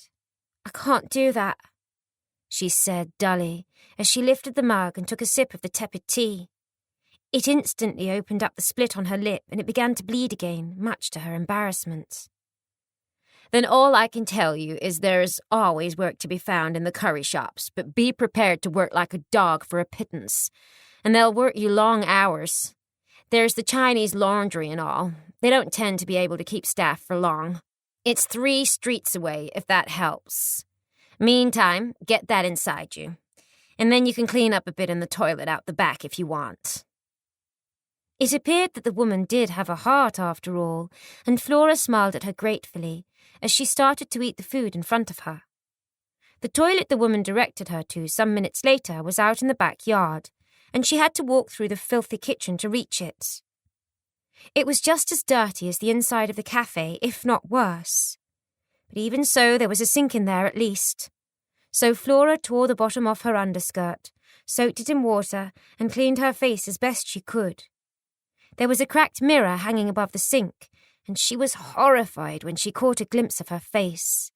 It was so swollen that she hardly recognized herself, but there was nothing she could do about it, and she supposed that she should just be grateful that things hadn't been worse. At least it had taught her a valuable lesson, and now she was determined to find somewhere to stay before darkness fell again. Once back in the cafe, she thanked the woman and set off in the direction of the laundry she had mentioned. She had done plenty of laundry when she had first gone to work for Connie, as well as helping her mother in the wash house. So she had no doubt that she could handle the work, and then she would concentrate on finding somewhere to stay. On the way, She passed many shops selling everything from buckets and bowls to exotic fruits. There was also a cobbler, a bakery, a Jewish tailor, and a great number of eating houses catering to the many nationalities of the people she passed. Many were Chinese, as well as people with coal-black hair and skin as dark as midnight, and it occurred to her once more that the place wasn't really so very different to the docks she had lived close to in London. As she passed the many curry houses, the smell of hot spices that wafted through their doors almost took her breath away, while the smell of the fresh-baked bread in the baker made her stomach grumble again. But there was no time to stop or dawdle. She was determined that before nightfall she would have found herself somewhere to stay and a job. There was no way she wanted to spend another night on the streets, like some homeless vagrant, which, she begrudgingly had to admit, she was. For now, at least. At last, after taking a few wrong turns, she found herself outside the laundry. The windows were so steamed up that it was impossible to see through them, and she suddenly remembered the little Chinese girl who had helped her a few days before, and she hoped that this might be the one that the girl had said she worked in. After taking a deep breath, she squared her shoulders and rang the bell on the door. Seconds later, it was opened by a small Chinese woman with grey hair and oval eyes, which squinted at her suspiciously. "We not want to buy anything," she said waspishly, and Flora was relieved that the woman spoke English. That was something at least. "I'm not selling anything," Flora assured her, as the woman looked at the state of her face and scowled. "I'm actually looking for a job and wondered if you might have any vacancies." "A job? You wish to work in the laundry? Come in, come in." As the woman opened the door a little wider, Flora stepped inside. Instantly, the heavy steam almost enveloped her, and she broke out in a sweat. Everywhere she looked, there were great steaming coppers and deep stone sinks, with young girls hanging over them, scrubbing at sheets, and the heat was almost unbearable. "Well, on the sheets mainly," the woman told her, spreading her hands. "From hospital and hotel. In here they are washed and then taken through there to be put through the mangle and dried." She gestured towards the door. "You think you can do this work?" "Oh, yes," Flora assured her hastily. "I was a laundrymaid back in England for a time." The woman didn't seem convinced. "We work from 6 in the morning until 7 at night every day but Sunday. You are Phil and you not come to work, you not get paid. You understand?" "Perfectly," Flora said. The woman then mentioned a wage which was ridiculously low for the hours she would be working, but she supposed that beggars couldn't be choosers, and it would do until something better came up. "You agree to this?" Flora nodded a little too vigorously, causing her swollen eyelid to throb. "Yes," she squeaked, and, apparently satisfied, the woman asked, "You start straight away. We have order to get out." "Yes." Flora supposed she may as well work as wander about the streets. "And you have somewhere to stay?" Flora's sigh was her answer, and the woman sniffed. "There also I may help you. Many girls rent rooms from me. Rent is taken from wages. 2 or 3 girls in each room and kitchen to share. You want this?" Heartened, Flora nodded again. Anything was better than nothing, and at least she would have somewhere to lay her head. "Go, come. But I warn this is trial. You no good, you out." Flora followed the tiny woman into the back room, which was as hot and uncomfortable as the first room, and approaching a young, flame-haired girl who was in the process of putting a sheet through an enormous mangle, the woman barked, "Mahoney, this girl show your room. She start work immediately, so show her what to do, then take her back to your room with you after." "Yes, Mrs. Young," the girl said subserviently, and without another word, the woman turned and strode away. She might be tiny in stature, but she's certainly strong in spirit, Flora thought. Once Mrs. Young had gone, the girl, who Flora noticed had eyes the colour of emeralds, smiled at Flora and told her, "I'm Colleen." "Flora." She held her hand out but saw immediately that the girl's eyes strayed to Mrs. Young and that she didn't dare stop what she was doing. "I'll show you how to go on, and then we'll talk tonight, so we will," the girl told her in a strong Irish accent, and with a nod, Flora rolled her sleeves up and set to work. She really didn't have much choice. Chapter 19. By the time 7 o'clock rolled around that evening, Flora was so exhausted that she could barely stand. Her face was throbbing painfully, and her hands were so sore that she didn't know what to do with them. Every item of clothing she wore was sticking to her with sweat, and she wondered how she was going to bear it. Mrs. Young was a hard taskmaster, who would not allow any of her staff to slack for a minute, and Flora was forced to question if she had been right to run away. Surely anything that Alex could have done to her when she discovered the truth would have been better than this. Seeing her exhaustion, Colleen smiled at her reassuringly. "It does get easier," she promised, taking Flora's hand and leading her to the door. "I remember my first day, so I do. I was so tired I didn't know if I could ever come back and face another day here, but needs must. Come on, I'll get you back to our room now. Our other roommate will no doubt already be cooking for us, so she will." They stepped outside, and the cool air after the heat in the laundry hit Flora like a smack in the face, and she felt dizzy. Even so, she tried to keep up with Colleen as she strode purposefully along. The girl was tiny, and yet Flora had noted that the amount of work she had got through that day would have done justice to someone twice her size. Once again, Flora entered the gloomy alleys and her heart began to pound with fear as she thought back to the night before, but Colleen seemed confident enough. "Nearly there now," she told her encouragingly. "But don't be expecting too much, mind. Mrs. Young doesn't provide the best working or living environment, but is better than sleeping on the streets to be sure." As Flora eyed the dismal houses they were passing, she could well believe it, and she began to shiver as she thought back to what had almost happened to her the night before. It seemed that all the nationalities of the world were gathered in these back alleys, and they eyed her suspiciously as she and Colleen moved on. Eventually, Colleen stopped in front of a tiny terraced house and opened the front door. They stepped into a narrow hallway, and a multitude of smells assaulted them. Curry, boiled cabbage, stale urine, and other smells that Flora didn't dare to try and imagine what they might be. The walls were running with damp, and ahead of them a steep, narrow wooden staircase rose up to the first floor. A number of dull-eyed children were playing with some glass marbles on the floor, and Flora's heart ached for them as she saw how thin and lethargic they looked, as if they hadn't had a decent meal for weeks. The clothes they wore were little more than rags and were so faded that it was difficult to distinguish what colour they might once have been. Colleen beckoned Flora to follow her up the stairs. A baby was wailing loudly somewhere, and as they reached the first-floor landing, they were just in time to see a thick tail and a pair of red eyes disappear into a hole in the skirting board. "Oh, was that a rat?" Flora squeaked, and Colleen giggled. "It was so, but don't be worrying. He's more afraid of you than you are of him, so he is." They climbed up yet another flight of stairs, and at the top, Colleen took a key from her pocket and unlocked a door. "Well, this is it," she announced as they stepped into a small, musty-smelling room. "It might not be much, but it's home for now." Flora stared about in disbelief.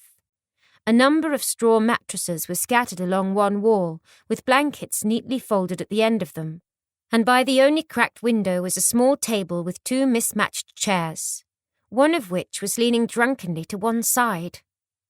A pair of faded curtains hung at the window, and there was an old washstand with a chipped jug and ewer standing on it. The only other furniture the room boasted was two battered chests of drawers, but what did strike her was that although the room was dismal, Colleen and her roommate had done their best to make it as clean as they possibly could. The bare floorboards had been scrubbed, and she was heartened to see a small fire glowing in a tiny fireplace. "Ah, my roommate is back," Colleen commented when she saw the fire. "She'll be downstairs in the kitchen cooking a meal, no doubt. We take it in turns," she explained. And the words had barely left her lips when the door opened, and Flora blinked in surprise when the pretty Chinese girl who had helped her when she got lost was standing there. "It's Jai Lee, isn't it?" Flora croaked, and with a wide smile the girl carried a heavy pot to the table and placed it down before nodding. Colleen looked surprised. So do you two know each other? Flora nodded. We met once when I lost my way, and Jai Lee was kind enough to give me directions. How do you do, Missy?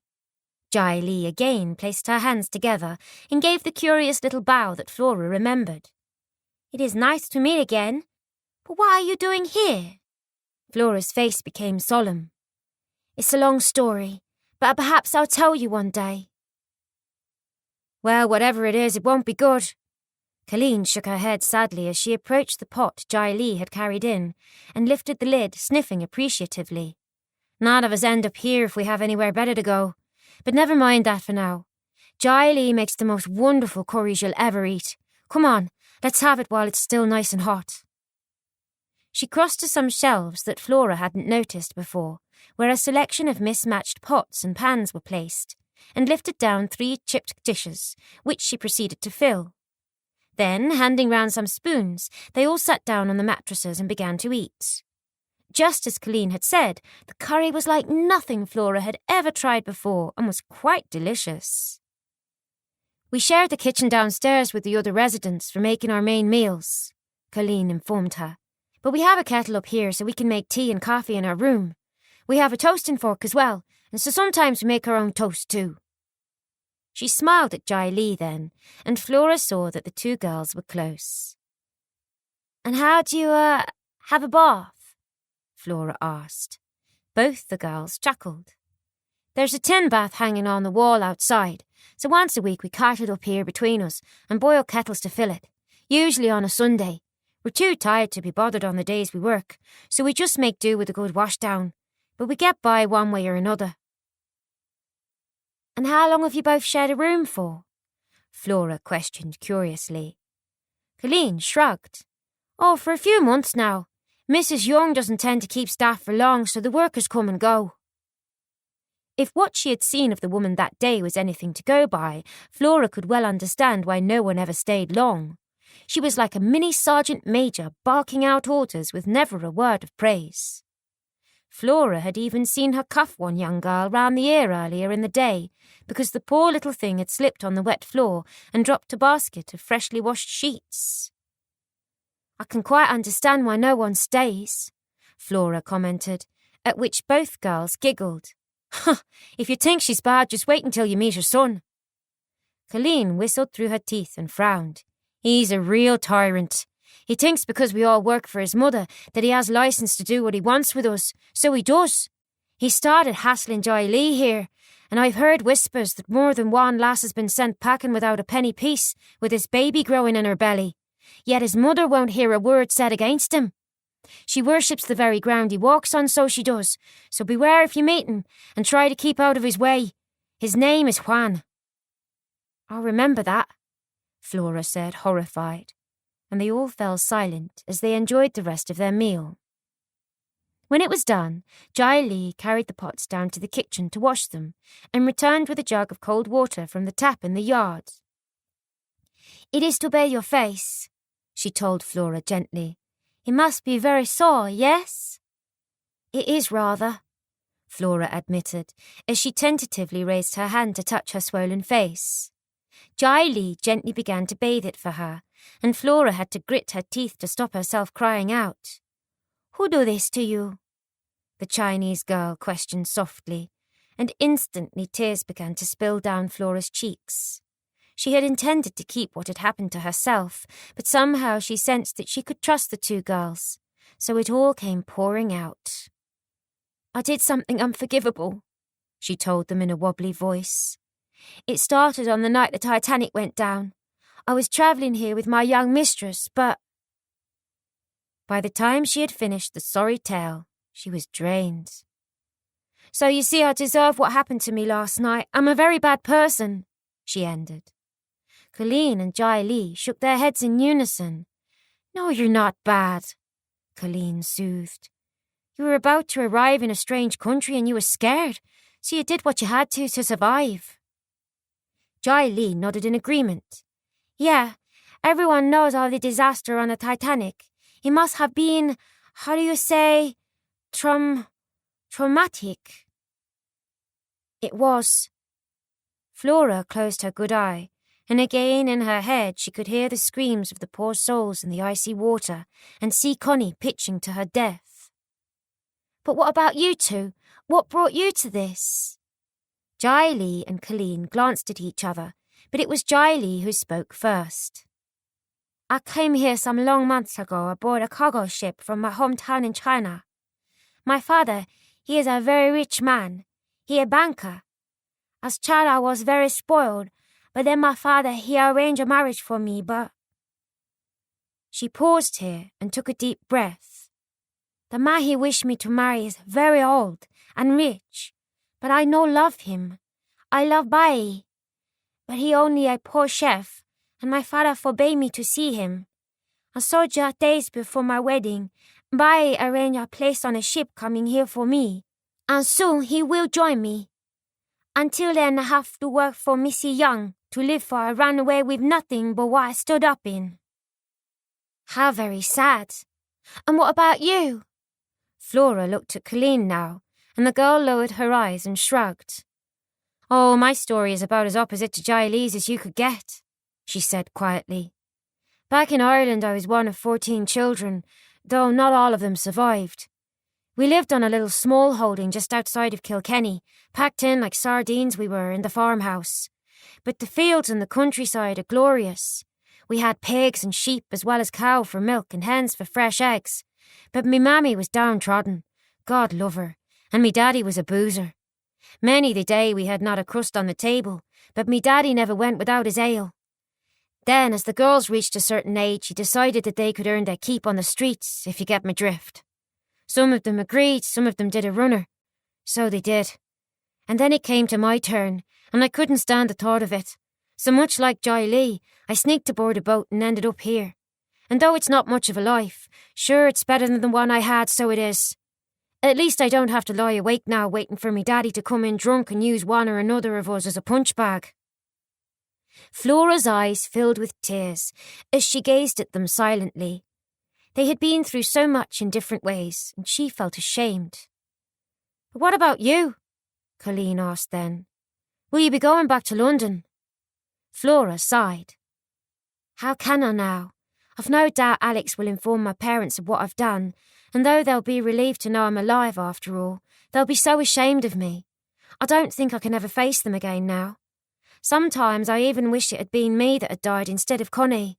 That's a terrible thing to say, Colleen scolded, while Jaili looked on with her beautiful dark eyes. Sure, life is precious, and to be lived, and though we may not have much at the minute, there's many worse off than us, so there are. And I wouldn't mind betting that your mammy and daddy would be thrilled to have you home, no matter what you've done. Well, we'll see. Flora wiped her nose on the sleeve of her dress. But it won't be for a while. I need to save enough up for the fare for a start off, even if I do ever decide to go home. The three girls stared at each other silently for a moment, and Flora felt a little comfort for the first time since the Titanic had sunk. At least with these two girls, there were no lies between them, and she would no longer have to watch every single word she said. They had bared their souls to each other, and she had the feeling that they would become good friends. Chapter 20. Come on, sleepyhead. It's time to be getting up, so it is. Flora groaned as Colleen gently shook her arm. The straw mattress she had slept on was prickly, and she'd spent half the night scratching before eventually managing to drift off to sleep. Jai Lee had boiled the kettle over the low fire and made them all a pot of tea, and now she carried a mug over to Flora with a wide grin on her face. "You'll not sleep well," she stated matter-of-factly, and before Flora could answer, she went on with a twinkle in her eye. "You told in your sleep of someone called Jamie. He is your boyfriend, yes?" "He was." Flora pulled herself up into a sitting position and took the mug of tea gratefully. It was very weak, but better than nothing. "I was seeing him before I agreed to go to New York with Connie. He didn't want me to go, and we argued, and... I see. You part on bad terms, yeah?" Flora nodded miserably. Yes, I don't think I realised how much he meant to me till I was on the way to New York and it was too late by then. But it's never too late to put things right if you love someone, Colleen said practically. Then, jumping up, she urged, "But hurry with that tea now, would you? Sure, Mrs. Young will have us working all night if we're late." Flora did as she was told, but all she had time to do was borrow Jai Lee's hairbrush, tug it through her hair and have a quick swill in the cold water in the bowl before they set off. The rest of the day passed much the same as the one before, and by home time, Flora was once again exhausted and depressed as she thought of doing this day after day. Yet Jai Lee and Colleen seemed cheerful enough. Flora was beginning to thoroughly dislike Mrs. Young, for her small size was deceptive and she was a bully. Each sheet that arrived at the laundry had to be boiled and scrubbed till it was as white as snow before being taken to the next room where it would be rinsed and fed through the huge mangles. Mrs. Young checked each one, and it was woe betide anyone who left so much as a tiny stain on one. Flora had witnessed her shouting at one small girl who looked to be no older than 12 or 13 until she had reduced the poor little mite to tears. She had then smacked her hard about her ear and told her that she must stay behind for an extra hour that night because of one tiny pea-sized stain that the girl had missed. At one stage, Flora had dropped a sheet and Mrs. Young had turned on her. "You're useless," she had cried, shaking her small fist at her, although thankfully she hadn't raised her hand to her, and it had been all Flora could do to stop herself from walking out there and then. "Why do people put up with the way she treats them?" Flora questioned, as she wearily trudged back to their room that evening. Once again, she ached in every single limb and wondered how she was going to bear it. "Any job is better than no job at all," Colleen pointed out. "That's why me and Jai Lee stick it." "But there must be an easier way to earn a living." "Oh, aye. And what is it you're suggesting?" Colleen asked as she winked at Jai Lee. "Well," Flora's mind was working overtime. "Perhaps we could start up our own little business." "Doing what? And more to the point, where?" "There are loads of places to rent. Admittedly, they're all a little run down, but I'm sure 3 of us could do one up and make it livable." "You're off with the fairies to be sure," Colleen chuckled with a shake of her head. Flora fell silent, but an idea was growing in her head, and on the first day off she intended to look into it.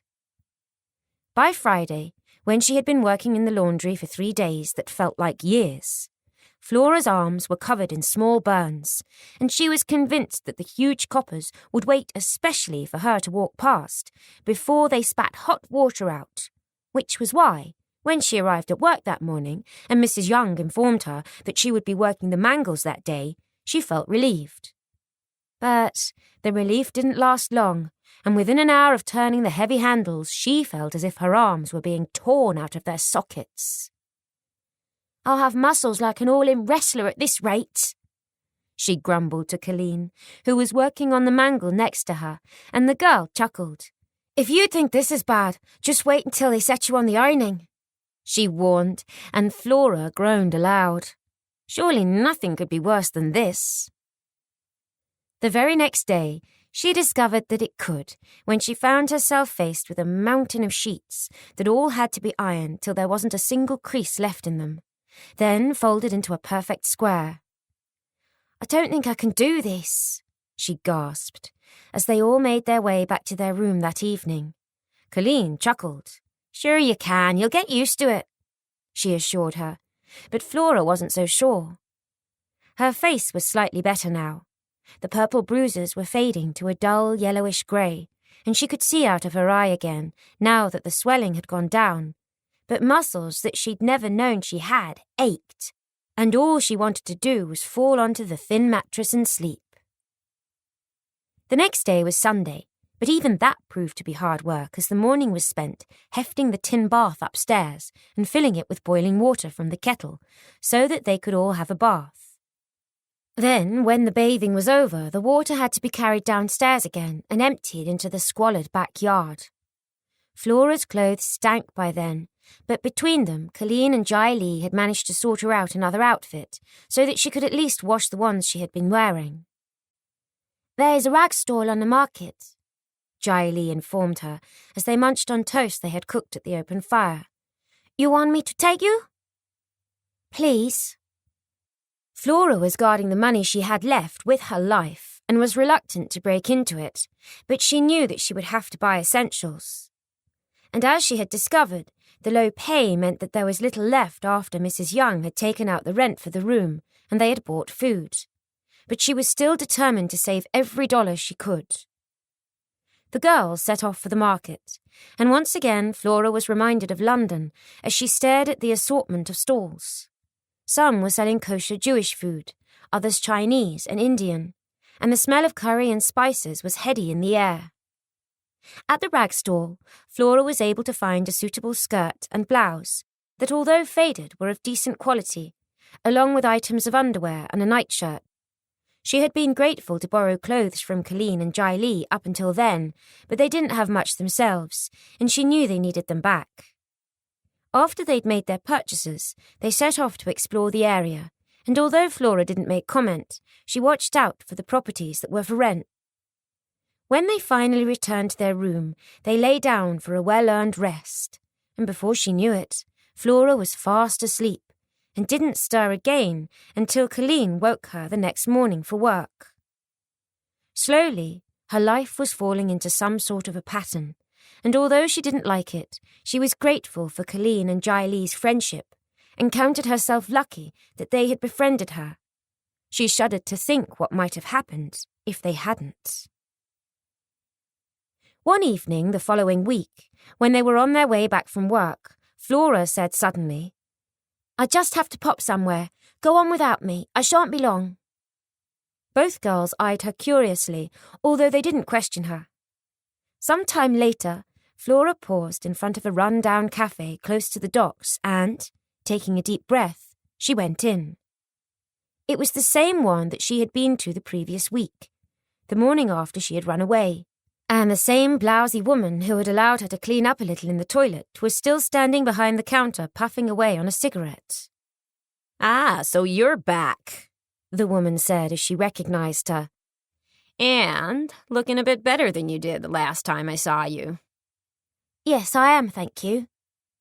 Flora glanced around at the gloomy interior, and for the first time she wondered if she was doing the right thing. The place would need an awful lot of work to make it smart again, although she thought most of it was mainly cosmetic. It would greatly benefit from a lick of paint for a start-off. "So what can I do for you today?" The woman's voice brought Flora's thoughts back to her, and she swallowed before saying, "Actually, I saw from the sign in the window that this place is for rent." "It is," the woman agreed. "It's too much for me now. Me old man ain't in the best of health. But why do you ask?" Well, I was thinking I might like to rent it. There, it was said, and she watched as the woman blinked with surprise. "You? But ain't you a little young to be thinking of taking on a business? And could you afford the rent?" She mentioned a sum that seemed reasonable, and Flora nodded vigorously. Oh, yes, she assured her, as she shoved her hand down her skirt to withdraw some money from the belt that Mrs. Merry had made for her. I have money, look, and I wouldn't be attempting it on my own. There are 3 of us. But who is the landlord? "Actually, I am," the woman said, as she stared at her thoughtfully. Then, holding her hand out, she formally introduced herself. "I'm Dora Casey. Me and me old man own the place, and to be honest, we'd rather sell it and be done with it, but there ain't much chance of that happening round here. So we decided that we'd rent it out. At least that way we'd still have a bit of an income." And are there any living quarters that come with it? Flora asked. "Well, there's a fair-sized kitchen out the back where I do the cooking, and there's 2 fair-sized rooms upstairs, but seeing as we don't live here, we've always just used them for storage. I dare say you could live in them, though, if you were to clear them out," the woman informed her. Then, seeing that Flora was serious, she asked, "Would you like to see them?" Flora nodded again, as the woman opened the flap on the counter and followed her through to the kitchen. Her first sight of it made her sigh with dismay. It was worse than she remembered. The range was heavy with grease, and the floor so filthy that she couldn't see what colour the tiles should be. There was a window, but it was so thick with grime that it let hardly any light in, and the walls were heavily stained with tobacco and grease. She opened the door into the small enclosed backyard, although she knew already that there was an outside toilet, which was a plus in Flora's books, and the 2 rooms upstairs were a generous size, although it was difficult to see them properly because they were full of boxes, old bits of mismatched furniture, and rubbish. "So, what do you think?" the woman asked as she watched Flora taking everything in. The girl certainly seemed genuine enough, and if truth be told, she just wanted shot of the place. I think it could work, Flora mused. "But I must point out the majority of people who use this place are sailors." The woman's conscience suddenly pricked her. Flora was so young. "Do you think you could handle them? Some of them are looking for a bit more than a bite to eat, if you get my drift." Flora blushed. I understand what you're saying, but as I said, I wouldn't be here on my own. My 2 friends would be helping me to run the place, and I'm sure we could manage between us. "Ah, then in that case, why don't you go away and have a think about it? But bear in mind, if you couldn't pay the rent, you'd be out on your ear, and I want a month's rent up front." I quite understand, Flora answered, and I will think about it. Thank you for your time. She left and hurried back to the room, eager to put her idea to Colleen and Jai Lee, who gazed at her in open-mouthed amazement. Us? Set up a business? Colleen was shocked. Doing what? Running a cafe, of course, Flora said, her eyes sparkling with excitement. At the moment, the place is nothing more than a greasy mess, selling only the most basic food, but I'm sure we could soon clean it up and improve on the menu and do a selection of more interesting dishes. For a start off, my mother taught me to make stew and dumplings, just the sort of filling food that would appeal to the type of people we'd get in there. And Jai Lee makes wonderful curries. Then there are your cakes, they're delicious. So between us, we could cater for most tastes. I'm sure we could make a go of it, and it would be so much better working for ourselves than in the laundry. Admittedly, there's a lot of work to be done there, and we'd have to lay some money out on new tables and chairs and other stuff, but I know we could do it. And just where are we supposed to get the money for these things from? Colleen asked practically. Flora pulled the money from the belt with a flourish and flashed it at them. The man who robbed me didn't manage to get this. Look. And it would be more than enough to get what we need. So what do you say? Are you prepared to give it a try? Both girls just sat there stunned. I'd be glad to get away from laundry, Jai Lee admitted eventually with a worried frown. Mrs. Young's son Juan has been bothering me and he scared me. But this is something we must give much thought to. It is a big step. Flora had noticed how Juan had been hassling the girl over the last few days, and Colleen had confided to her that it had been going on for a few weeks. Tall and handsome, sadly he did not have a personality to match his looks, but was vain and selfish, and it was God help any poor girl he chose to target, for his mother would turn a blind eye to it. I understand that, Flora told her. But please, both of you, don't dismiss it. We won't, they both promised. And for then, the subject was dropped, although Flora could think of nothing else. Chapter 21. A couple of days later, when they arrived at work, Mrs. Young told Jai Lee, "You go work in yard today." Jai Lee visibly paled. Normally, she liked working out in the yard. Whoever was out there had to peg the sheets to the line, then fetch them in and fold them before they were sent to be ironed. It was a chance to feel the sunshine on her face, but it would mean that she was alone out there, and after the way Juan had been harassing her, she was suddenly nervous. Should he happen by and come out to her, she dreaded to think what he might be capable of. Even so, she knew better than to argue, so she quietly made her way through to the yard. Soon the first lot of clean sheets were flapping on the line, and she was beginning to feel a little better. Perhaps Juan wouldn't call in that day after all, in which case she could start to relax. But then, mid-morning, shortly before the girls were allowed to take a 15-minute break, she glanced up to see him standing in the doorway with a wicked grin on his face. Her mouth was full of wooden clothes pegs, and she spat them out and nervously wiped her hands down the front of her apron as she said politely, "Good morning, Mr. Young."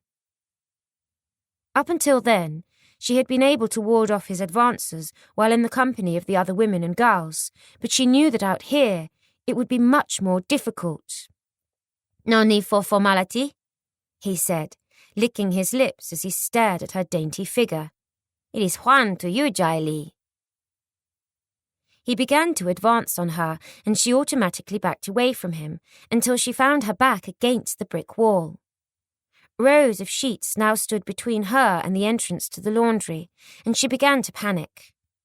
In seconds he was directly in front of her, with an arm resting on the wall either side of her. "You know you are very beautiful." As she stared fearfully up into his handsome face, her heart began to pound painfully. "If you were to be nice to me, I could be very generous," he crooned. And without thinking, she put her hands on his broad chest and pushed with all her might, sending him toppling backwards. "I no wish to be nice to you. I just work here," she whimpered, as she tried to skirt around him, but already he was up on his feet again and his face had turned ugly now, as he brought his hand back and slapped her viciously across the mouth.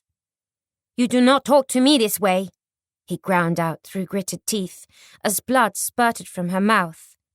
"I, your boss's son, and if I say you be nice to me, you be nice." He grabbed her arm and swung her round, as if she weighed no more than a feather. Her back connected with the wall again, so hard this time that the scream that had been building in her throat died away as the wind was knocked out of her. "You nothing but a little whore, bitch," he screeched, and then he threw her onto her back on the hard ground.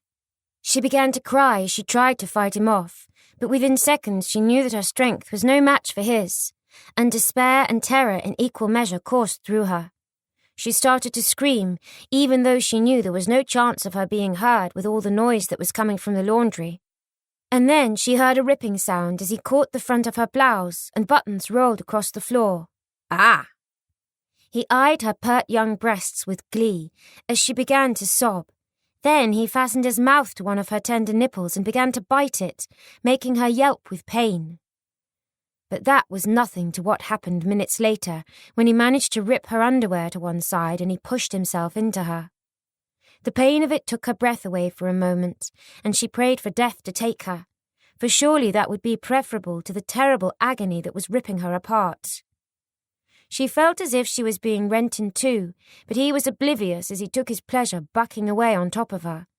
And then, just as she thought she could bear it no more, he took a deep, shuddering breath and collapsed on top of her, panting wildly.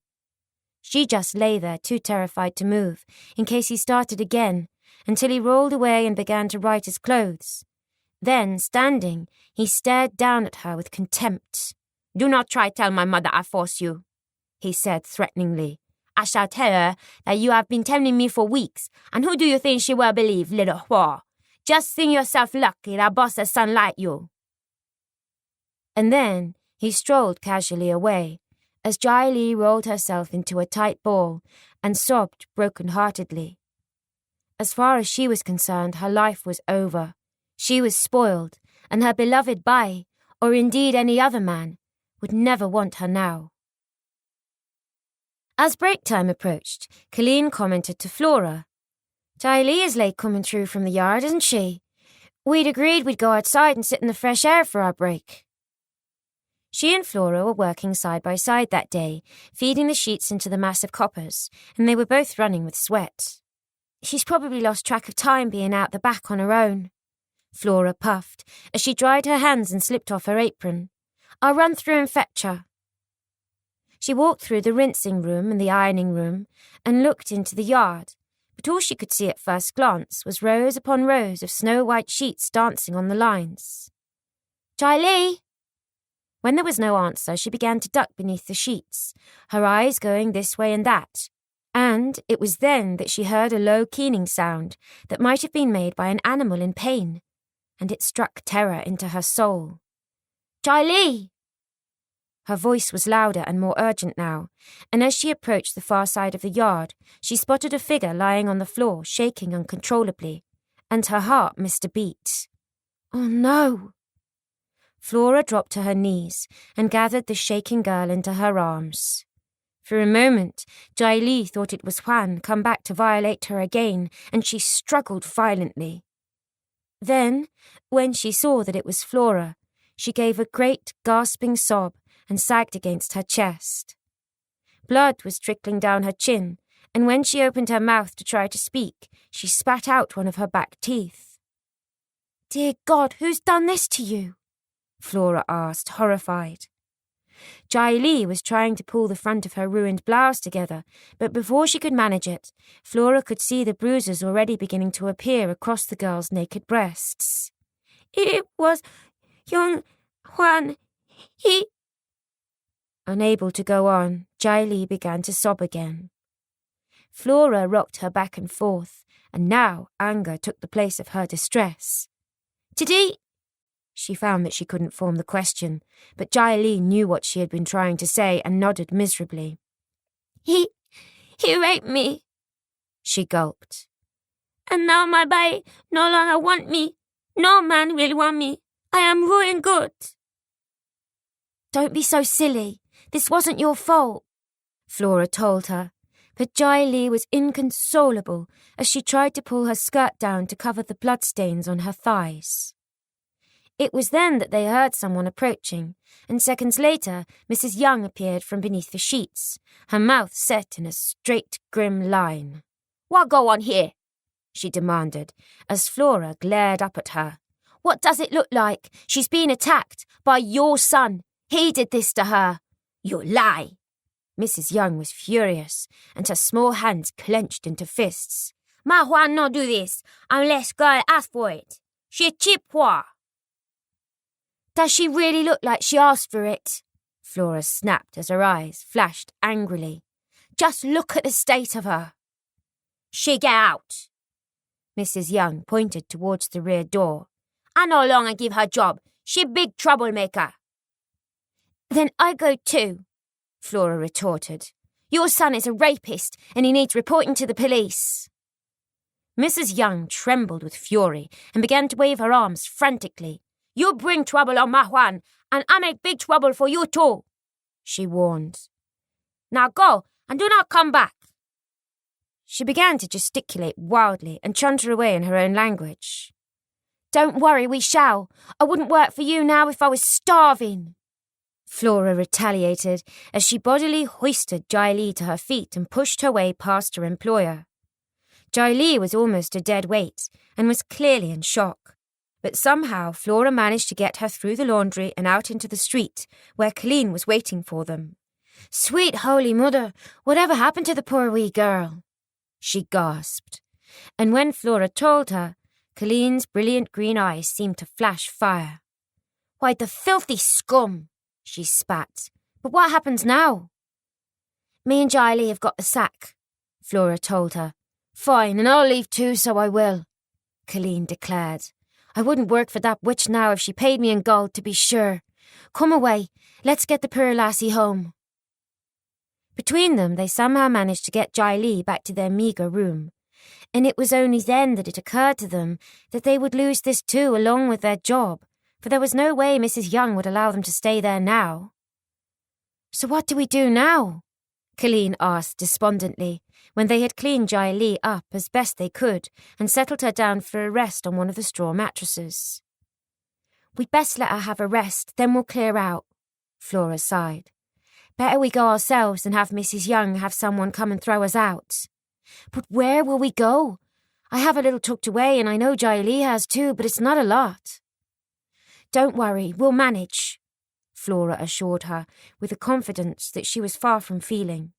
"We'll rent another room somewhere for tonight while we figure out what to do. In fact, if you don't mind staying here to watch over Jai Li, I'll go and have a scout round for somewhere right now." When Colleen nodded in agreement, Flora set off on her quest. She trudged the streets for an hour, getting more disheartened by the minute.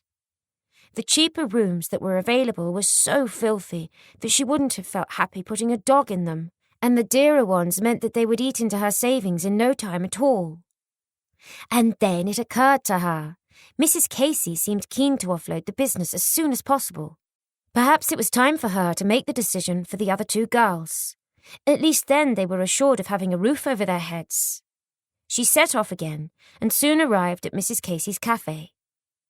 A glance through the window showed that it was almost empty, as usual, apart from a few burly sailors who were drinking tea and coffee from cracked mugs.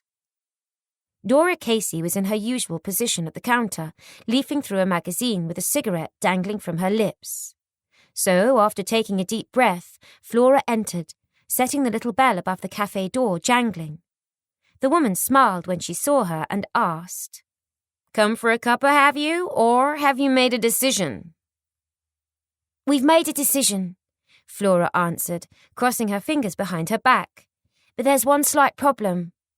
"Oh, yeah? And what would that be?" "Well, the thing is, one of my friends—" Flora lowered her voice and glanced over her shoulder to make sure that she wouldn't be overheard before going on in a hushed voice. "One of my friends was involved in a very traumatic incident today.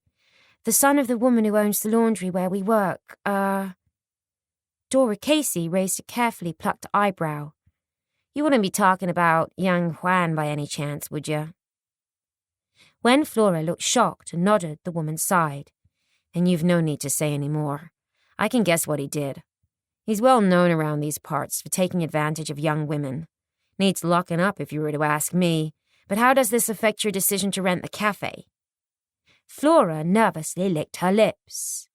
"The thing is, we paid Mrs. Young for the room we stay in, and now that we've all left—" "She'll kick your asses out onto the street." Dora Casey sighed again as she finished Flora's sentence for her. "Yes, so I was wondering, could we move in today?" "Today?" Dora Casey looked shocked. "But honey, that gives me no time to have a proper contract drawn up." "I know," Flora agreed. "but I'm more than happy to pay you a month's money up front, and you can trust me, I promise. Then I'll sign the contract as soon as it's ready." The woman eyed her thoughtfully as she tapped at her lip with her forefinger. Then, making a hasty decision, she nodded. "All right. But I warn you, you'll all find yourselves out on the street if I have any funny business off you, contract or not." Flora sighed with relief as Mrs. Casey shook her hand. "Looks like you just got yourself a little business, girl," she said with an amused gleam in her eye. Chapter 22. "You've done what?" Colleen choked when Flora arrived back at their room and told her the news. Flora gave her a nervous smile. "I've just paid the first 4 weeks' rent on the cafe. We can move in this afternoon." "Holy sweet mother, you don't let the grass grow under your feet, do you?" Colleen gasped. "Well, it's better than being out on the streets," Flora retorted defensively. "And it will be up to us all now whether or not we make a go of it." They both looked towards Jai Li, who was still lying curled into a tight ball on the straw mattress. "How is she?" Flora whispered. Colleen shrugged. "Same as she was when you left. I think the poor girl is in shock, so I do. And is it any wonder after what's happened to her? To be honest, I don't think she's fit to be moved anywhere just yet." "I agree, but unfortunately we don't have a choice." Flora looked around the room. "Let's pack up whatever belongs to you, then we can start carting it to the cafe." "Well, the pots and pans, such as they are mine, and the blankets," Colleen told her. "But if the rooms above the shop are as bad as you say, what are we going to sleep on?" "We'll worry about that when we get there." Flora had already fetched a pillowcase to start packing their things into, and Colleen pitched in to help. "I'll take this first lot round there while you stay with Jai Li," Flora told her when they were done. "We'll take her with us on the next trip and hopefully be able to carry the rest of the stuff between us. You can pack whatever else you want to bring while I'm gone." Soon after, she arrived back at the cafe to find the closed sign on the door, and inside, Dora Casey was busily packing a few personal possessions. She let Flora in and told her kindly, "There's some food left in the cold store which you're welcome to, and here's the key. You can keep the pots and pans and all. I won't be needing them." But just remember, this is only a little backstreet cafe.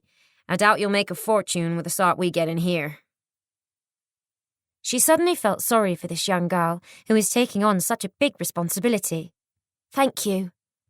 Flora carried her things through to the kitchen and dumped them on the floor, by which time Dora Casey was ready to leave. Right, I'll be off now then, and I'll see you later in the week when I've got the contracts drawn up, and good luck, lovey. Thank you. Flora smiled at her, and once she had gone, she glanced around her new little empire. I will make it pay, I will, she whispered to the empty room. Then she left, locking the door behind her to go and fetch Jai Lee and Colleen back to their new home. End of CD 5. CD 6. By all that's holy, you weren't joking when you said there were things to be done, were you? Colleen said when they arrived back at the shop some time later. They had practically had to carry Jai Lee between them, and the poor girl seemed oblivious to everything that was going on. It's mostly elbow grease and a lick of paint that's needed, Flora answered, as she gently helped Jai Lee onto a chair. But before we can do anything, perhaps we should get a doctor out to take a look at Jai Lee. Colleen shook her head. No point in wasting money. There's nothing they can give her for shock. Time will be the healer, she pointed out sensibly.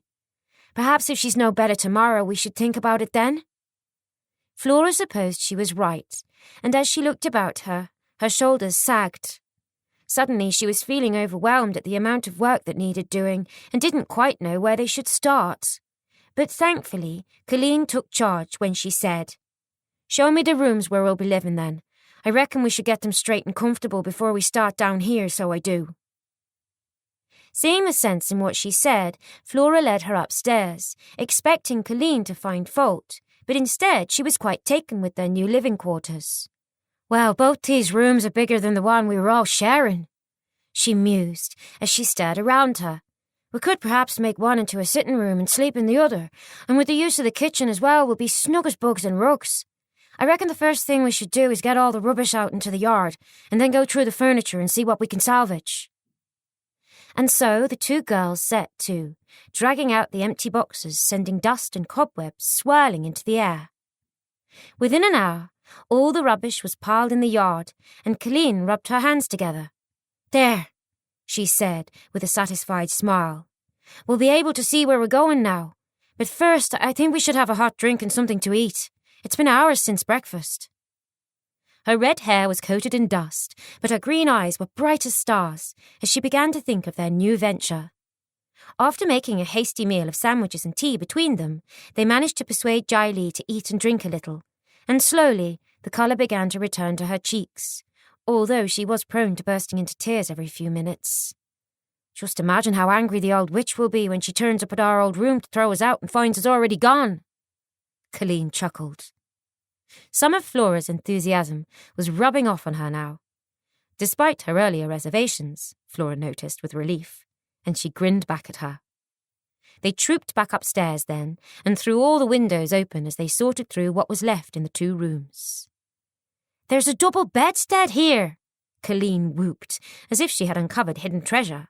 It's iron and a bit knocked about, admittedly, but it'll do when it's cleaned up, and we'll only have to get a mattress for it. Mrs. Casey told me about a second-hand shop not far away that sells respectable things, Flora agreed. We might get one there and a single bed too, then we can all sleep comfortably. Their search also revealed two mismatched fireside chairs, which were in desperate need of recovering, and a table and two chairs.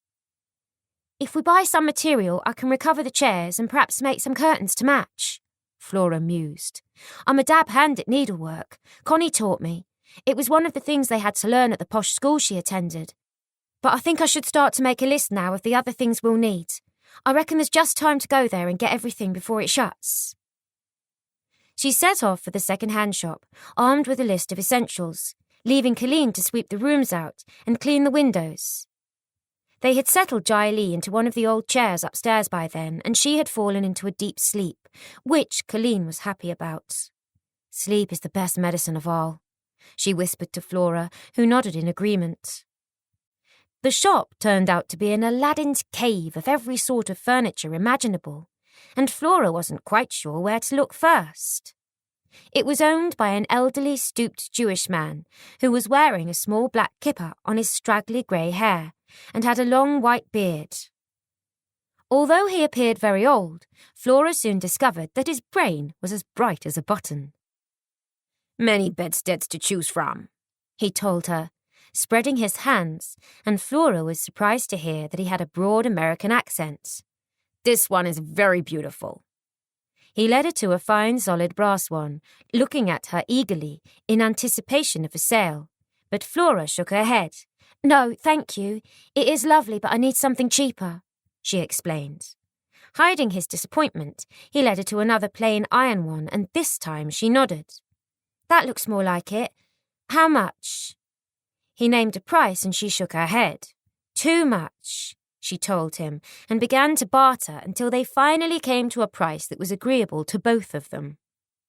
They moved on to the washstands then, and Flora haggled until she got one that she considered was a fair price. The old man knew by then that despite her youth, she was not one to be messed with, and even threw in a jug and bowl in the same price. "You sure know what you want to pay, missy?" he remarked with a grin as he led her further into the shop to find some more items that were on her list. She grinned back at him. "Yes, I do," she said boldly. "So how come you don't sound like a Jewish gentleman?" she dared to ask eventually, and he chuckled. "My parents came here when I was just a tiny baby," he answered. "So I suppose you could say I have Jewish blood flowing through American veins, although I still practice the Jewish faith." Flora laughed as she pointed to some oil lamps, for there was no electricity in the cafe as far as she knew, and in no time they were haggling once more. Gradually, she worked through the list until the things she had bought were piled high by the door. As she paid old Mr. Schwartz, she smiled with satisfaction, until it suddenly occurred to her, how was she to get all these things back to the shop? There was far too much for her to carry. "Never fear, my dear." The old man stroked his beard. "For just a small fee, I can have my young Ephraim deliver them all to your door. Yes?" Flora sighed and handed over yet more money, already beginning to wonder if what she had left would cover the costs of everything else they needed to do. The 4 weeks' rent and what she had just purchased had already made a large dent in the money, and there was still paint and cleaning materials to be bought. Still, she thought, as a young boy appeared and began to load her things into a large handcart, it was all necessary, so she may as well just get on with it and shame the devil. It was far too late to back out now. It took young Ephraim 2 journeys with the handcart to deliver everything, and by then Flora had already visited a hardware shop and bought buckets, bowls, a mop, and anything else she thought they might possibly need. When she got home, Jai Lee was still sitting in the chair, staring vacantly into space. Her heart sank at the sight of her devastated expression, but at least she wasn't still curled up into a little ball. As for Colleen, she had made a wonderful start on the 2 rooms. They were now swept clean, and she had even managed to scrub the windows so the place looked a lot brighter. Right. She rolled her sleeves up enthusiastically as she examined what Flora had bought and pounced on the whitewash. "I'm going to paint the walls before we put the furniture in place. Then, when the bedroom's done, we'll have a go at getting the beds up." So, for the rest of what was left of the late afternoon, the 2 girls worked side by side, painting the walls in what was to become their bedroom. And finally, just as darkness began to fall, the first room was finished. The walls were cleaned and the floors had been mopped and mopped again. "It's going to look grand when you've made the curtains, so it is," Colleen said as she stood, hands on hips, surveying the results of all their hard work. "It is," Flora agreed.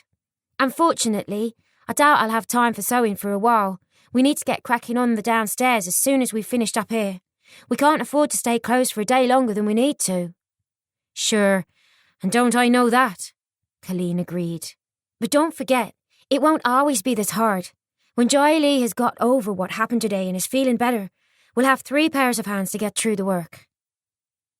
The 2 girls looked over to where the pretty Chinese girl sat, fast asleep again, and smiled at each other. They were both exhausted and knew that there was still a lot of work ahead, but they were confident that together they could make a go of things, or, as Flora jokingly told her friend, "We'll die in the attempt."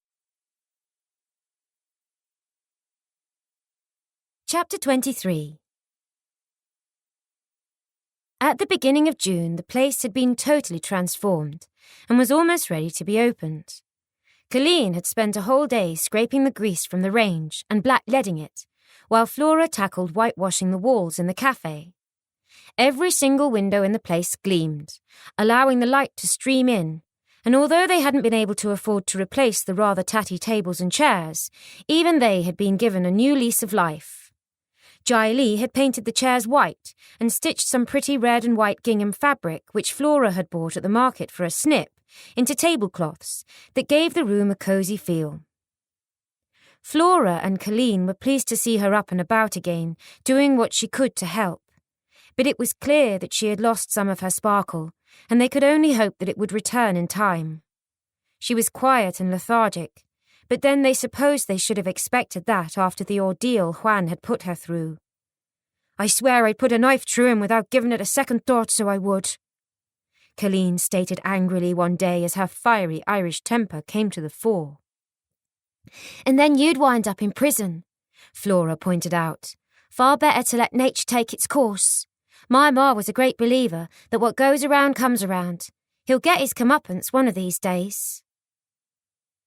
They had worked tirelessly to get the place ready for opening, and had even had a new sign painted above the door, which stated it was now the Little Tea Shop in red letters, to match the decor inside.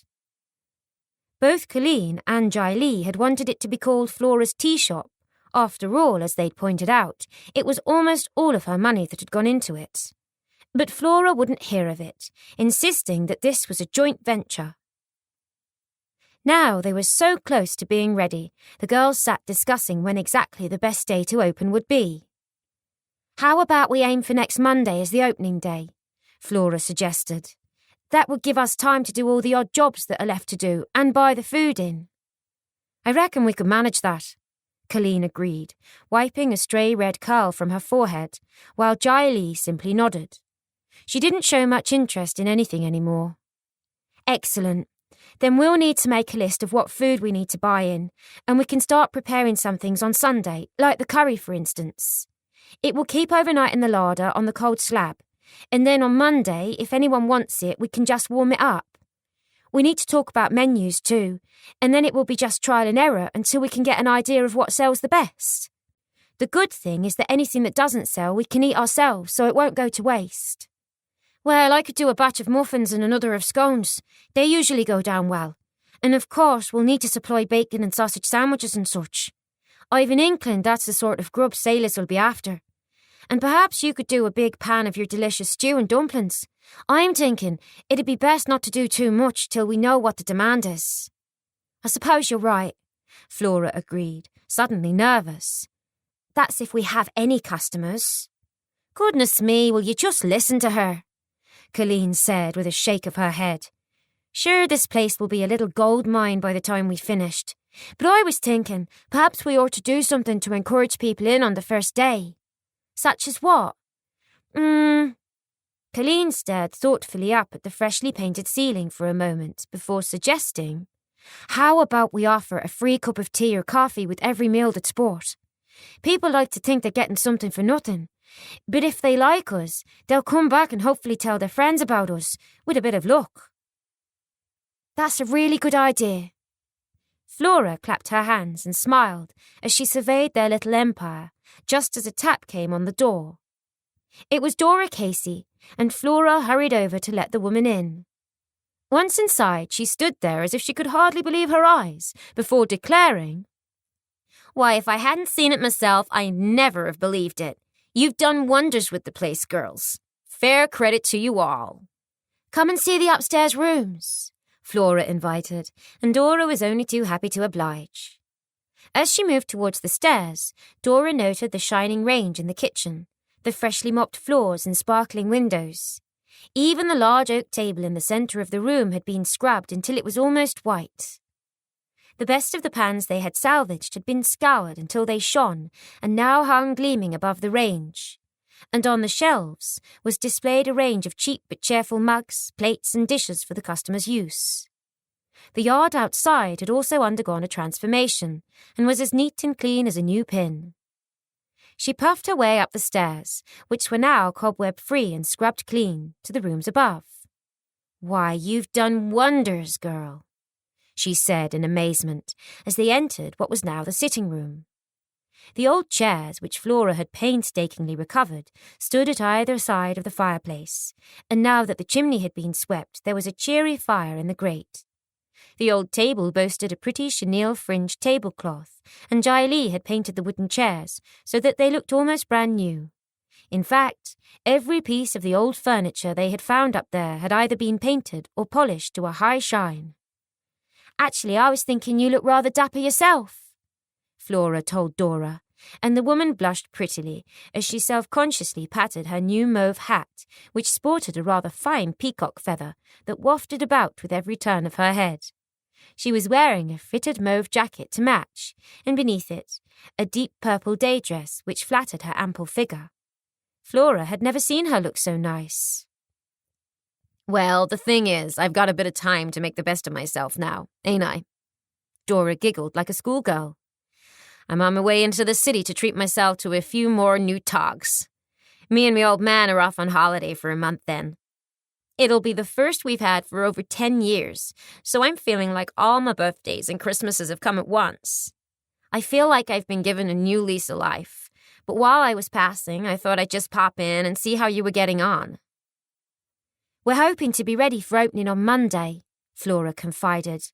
"But while you're here, Dora, I wonder if I could pick your brain. It's about pricing, actually. You see, I've no idea what I should be charging for what." "Why, bless your soul, that's easily fixed. Give me a pad and pen and I'll jot some prices down for you. Now, what are you thinking of serving?" Flora quickly told her, and Dora nodded her approval. "Right," she said, licking the end of the pencil. "You need to charge just enough to encourage the customers in, but still make a profit. You can always raise the prices a bit when business starts to pick up, and you've got a regular clientele." She quickly wrote down some suggested prices and handed them to Flora, and sighed as she glanced around again and admitted, "I feel ashamed when I see what you've done to the place, but to be honest, I just lost heart in it and let it go. Myself too, if it comes to that, but I intend to change that now and make the most of what's left of my life." Flora smiled her approval and hurried away to fetch her purse. "If you're going to be away for a bit, will you be needing the next rent payment before you go?" "You ain't even earned anything yet, so let's wait till I get back off my holidays and you can settle up then, eh?" "Thank you." Flora was touched at the woman's kindness and offered her a cup of tea, but Dora was keen to be off to start her shopping spree. Flora followed her back downstairs, and once she was gone, she showed Jaeli and Colleen the prices Dora had suggested they should charge. "Sounds good to me," Colleen said approvingly, and Jaeli nodded.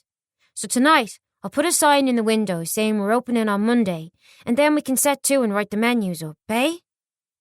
And so it was agreed. All three girls were up at the crack of dawn the following Monday morning, even though they hadn't gone to bed until late the night before, as they were cooking and preparing everything.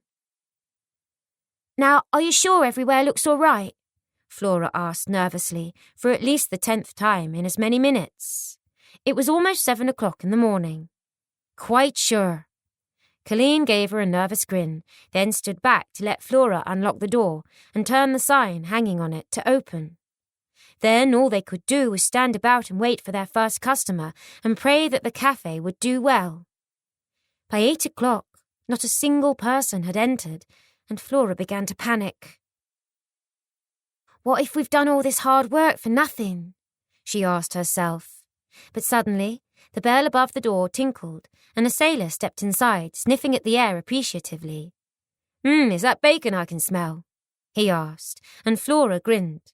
He was clearly English. "It certainly is, and I can do you eggs to go with it, if you'd like some."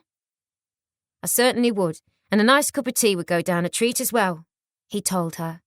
Well, there's free tea with every meal served today as an opening offer.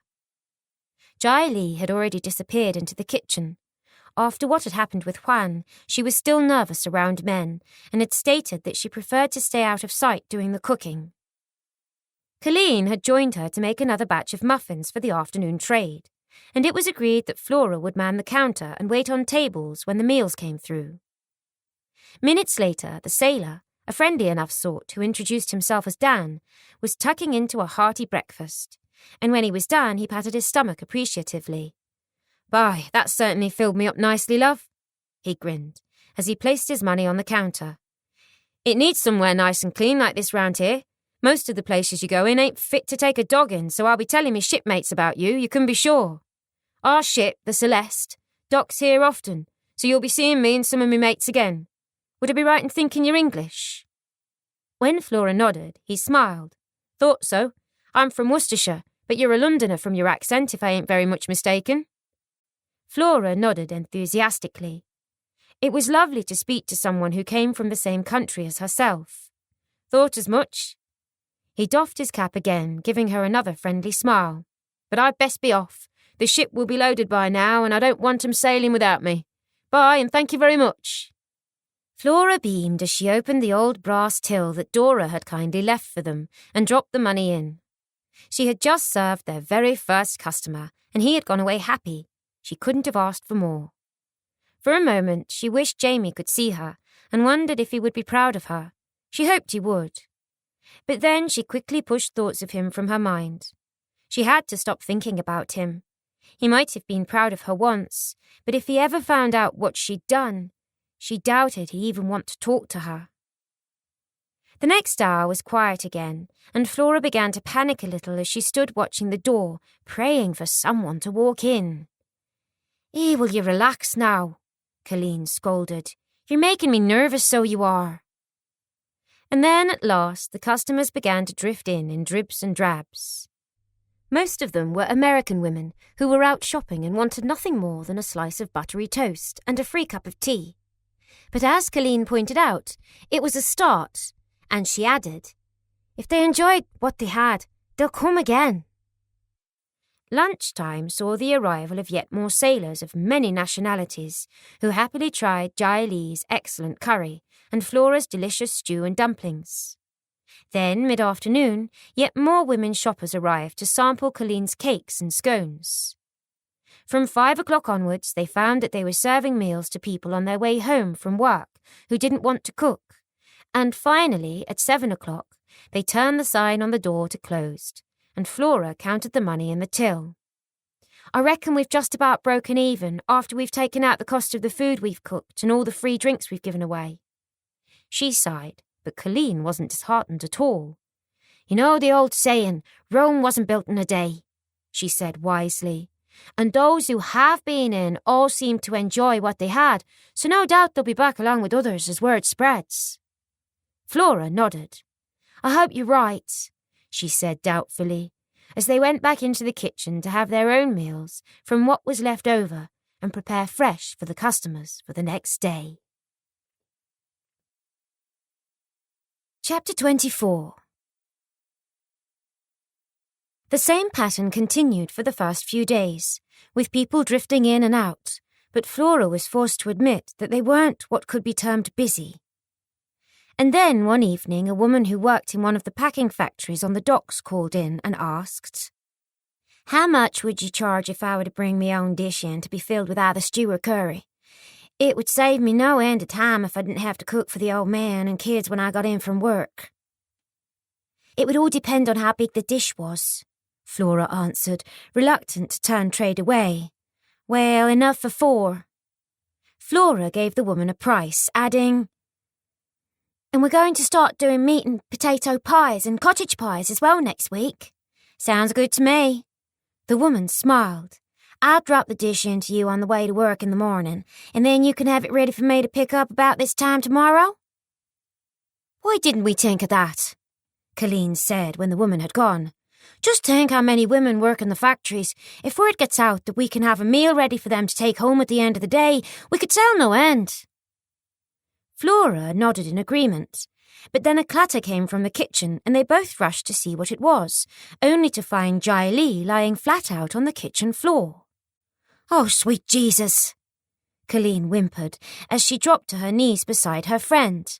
"The poor lass is as white as a sheet, so she is. And I heard her being terrible sick in the closet outside again this morning." Her eyes popped then, and as she glanced at Flora they exchanged a meaningful look, as an idea occurred to them both. They had both come from large families, so were no strangers to pregnancy and its symptoms. You don't think she might be having a baby, do you?" Colleen croaked fearfully. "I have a terrible feeling she could be." Flora wiped her hand around her face. Jai Li had not been herself since the rape some weeks before, and if what they both feared was true, she dreaded to think how the poor girl would feel about it. "Fetch me some water," Flora ordered, as she lifted Jai Li's head and cradled her in her arms. "We'd best bring her round and have a talk to her. One thing's for certain, she'll have to see a doctor now whether she likes it or not. In fact, I'll drag her there myself, kicking and screaming if I have to." When Colleen handed her a glass of cold water, Flora tenderly held it to Jai Li's lips, and as it trickled between her teeth the girl began to cough and blinked her eyes open. "Well, what happened to me?" "You fainted," Flora said, as her friend struggled into a sitting position. Perhaps I'm not eating enough," Jai Li whispered. "But I feel so sick and ill all the time." "Yes, and Colleen and me think we might know why," Flora told her gently. Jai Li stared at her blankly. She clearly had no idea whatsoever what her friend was inferring, so Flora asked her gently, "Does anything feel different? Your breasts, for example?" "Oh, yes," the girl replied with no hesitation. "They are sore and tender. Do you think I might have some bad disease?" she asked fearfully. "No, I don't think you're ill at all," Flora whispered.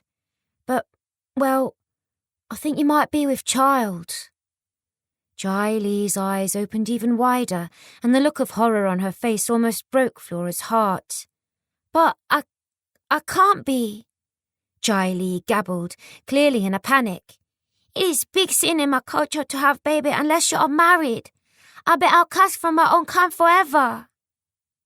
"If you are," Flora said, hoping to calm her, "and I say if because we could be wrong, you have to remember that this wasn't your fault.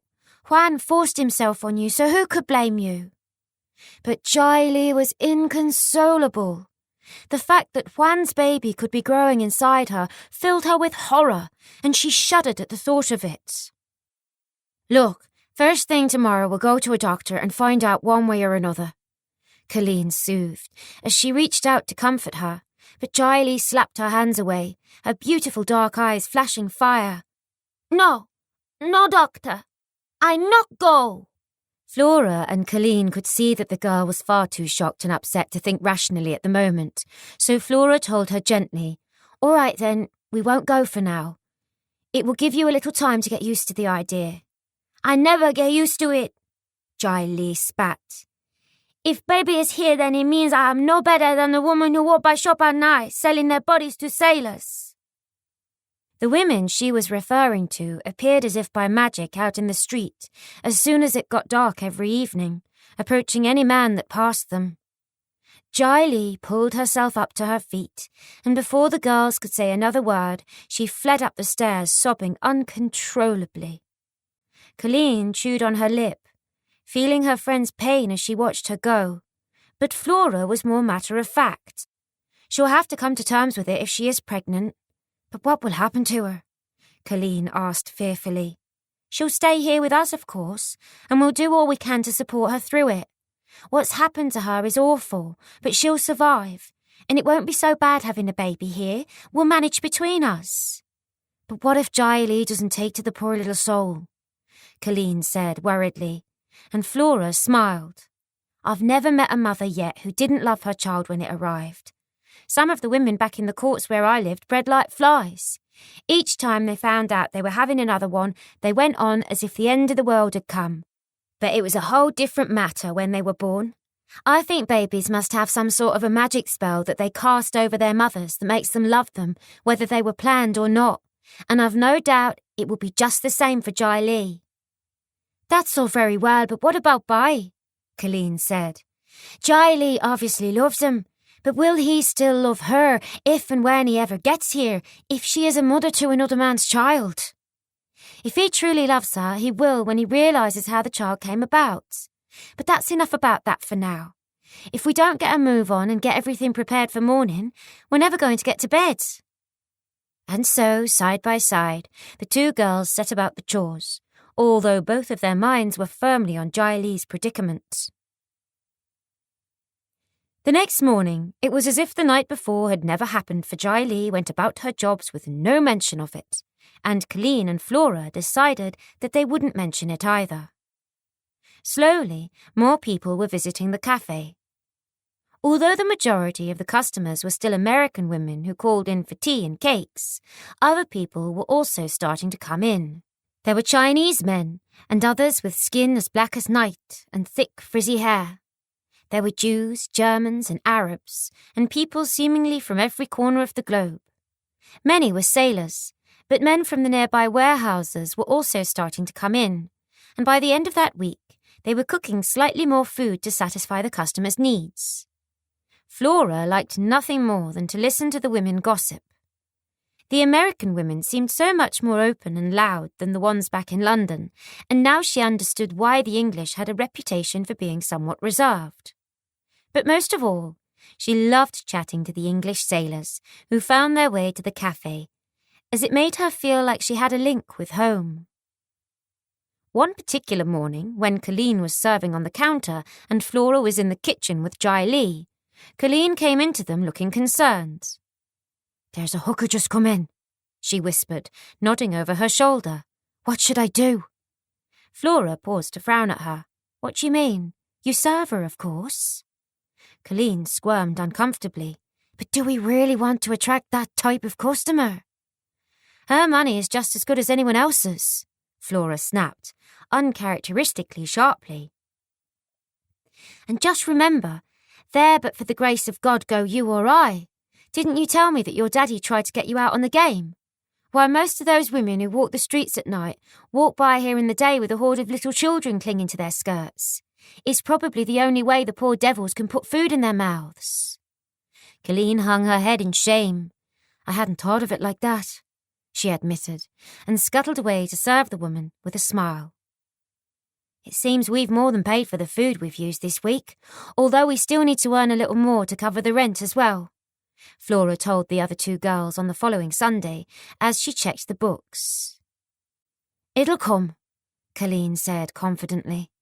"It's spreading by word of mouth now that we sell simple, wholesome food at a competitive price.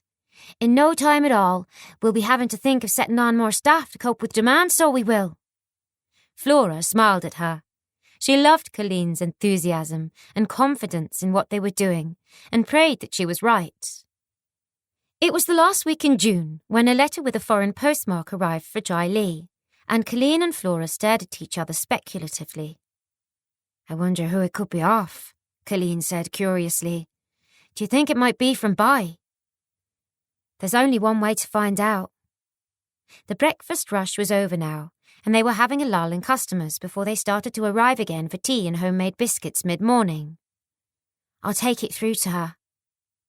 Instead of looking pleased about it as Flora had expected her to be, she noted that Jai Lee frowned and took it gingerly from her as if it might bite her. "Do you think it might be from Bai?" Flora asked excitedly. Jai Lee shrugged. "It might be. I have a friend in China who passes on my letters to him. I write when we first came here to tell him new address, so he know where I am." "Well, open it then."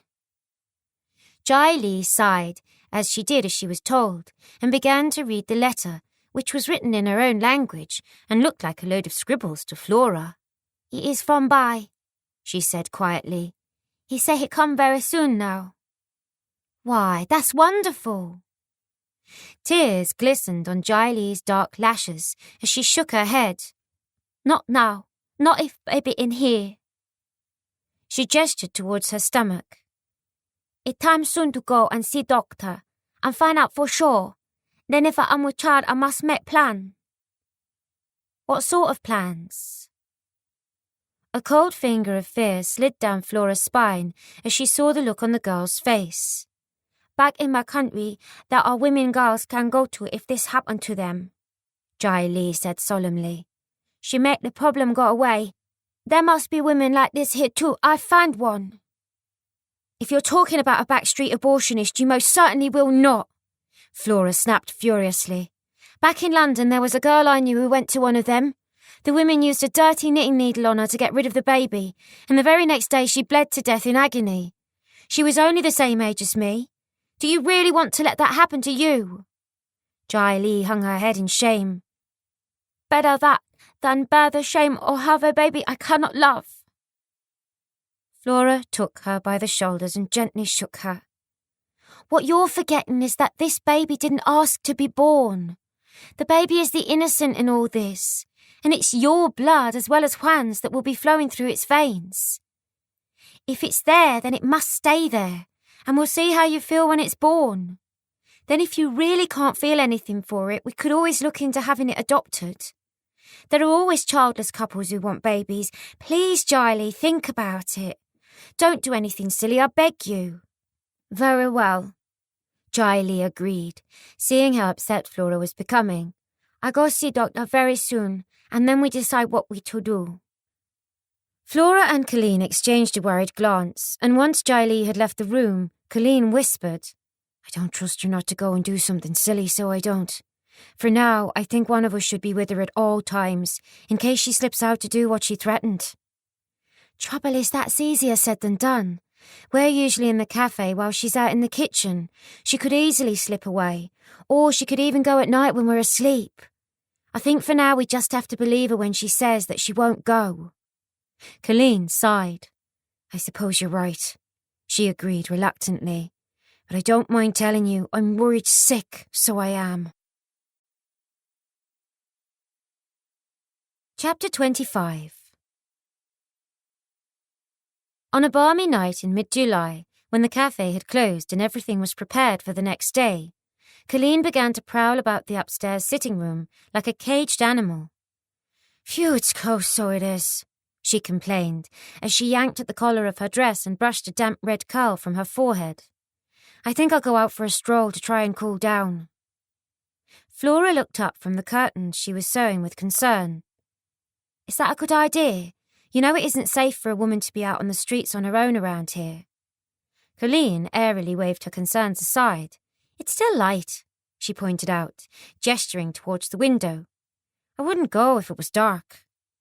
Flora felt torn.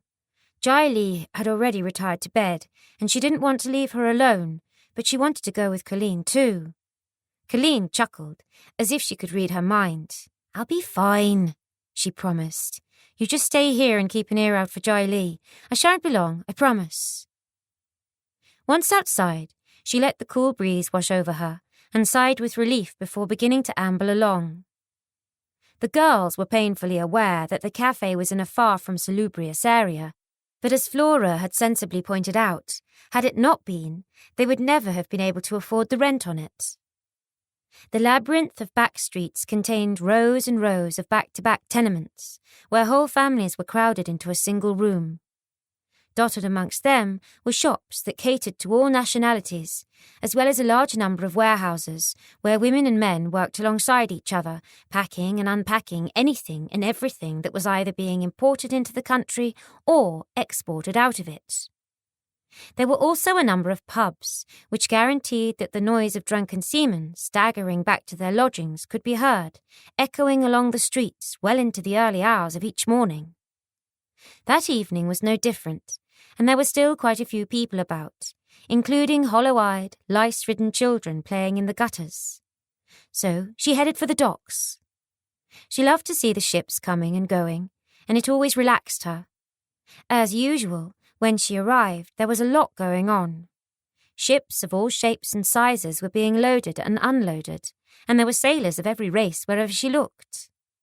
Many of them whistled at her and stared admiringly as she passed them, But Colleen ignored them all and picked her way around the huge coils of ropes and cargo waiting to be loaded. At one point, she was so intent on watching what was going on that she failed to notice a thick rope trailing along the dock, and before she knew it, she had gone head first over it and fallen heavily, knocking the wind from her. Before she could even attempt to get up, strong arms were lifting her, and once she was on her feet, she found herself staring into a pair of deep brown eyes. Her heart gave a little flutter, and she felt colour climb up her neck and seep into her cheeks as she tried to smooth her skirts.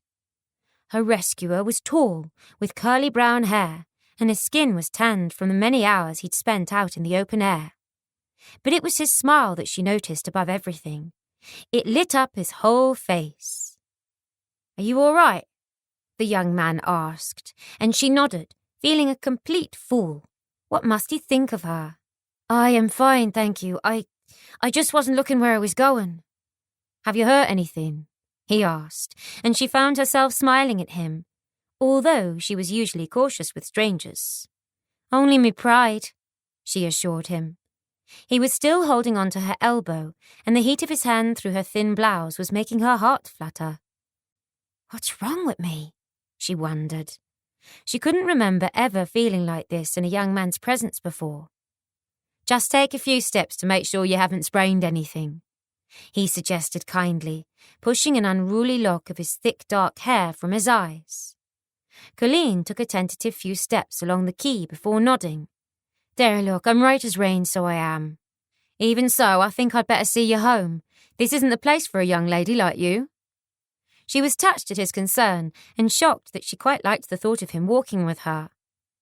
They had gone only a few paces when he nodded towards two women who were leaning with their backs against a warehouse wall, eyeing the seamen and calling suggestive comments to them. "There are always a few of those sorts around here," he told her, "and it's rare that they go short of customers with the sailors that have been aboard for some time. If I were you, I'd keep away from this place in future. It's no place for a girl like you. Oh, and I'm Will, by the way." He held his hand out and she shook it. "I'm Colleen," she introduced herself. "And you live around here?" She nodded. "Yes, me and two of my friends run a little cafe a few streets away. We've not been open that long, but it's doing right well, to be sure." He looked mildly surprised. "Really? Well done, then. You don't look old enough to be running a business." "Ah, well, we didn't have a lot of choice," she confided. "We were all thrown out of us jobs, and so we had to do something. But what about you? Are you from hereabouts? You don't sound as if you come from these parts." "I don't. I just arrived here." "Oh, and will you be staying?"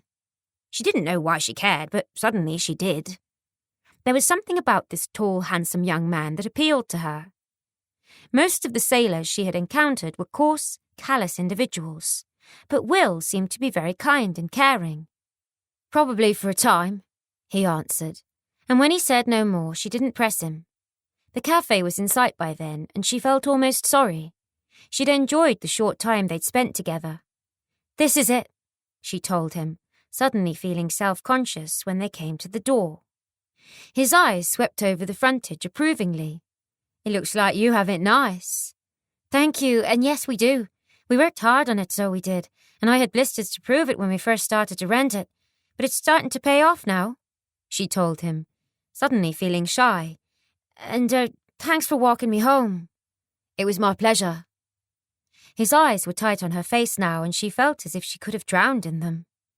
He hesitated as if he wanted to say something, before suddenly blurting out, "I don't suppose you'd fancy taking a stroll with me one evening, would you? At least if I came along with you, I'd know you were safe."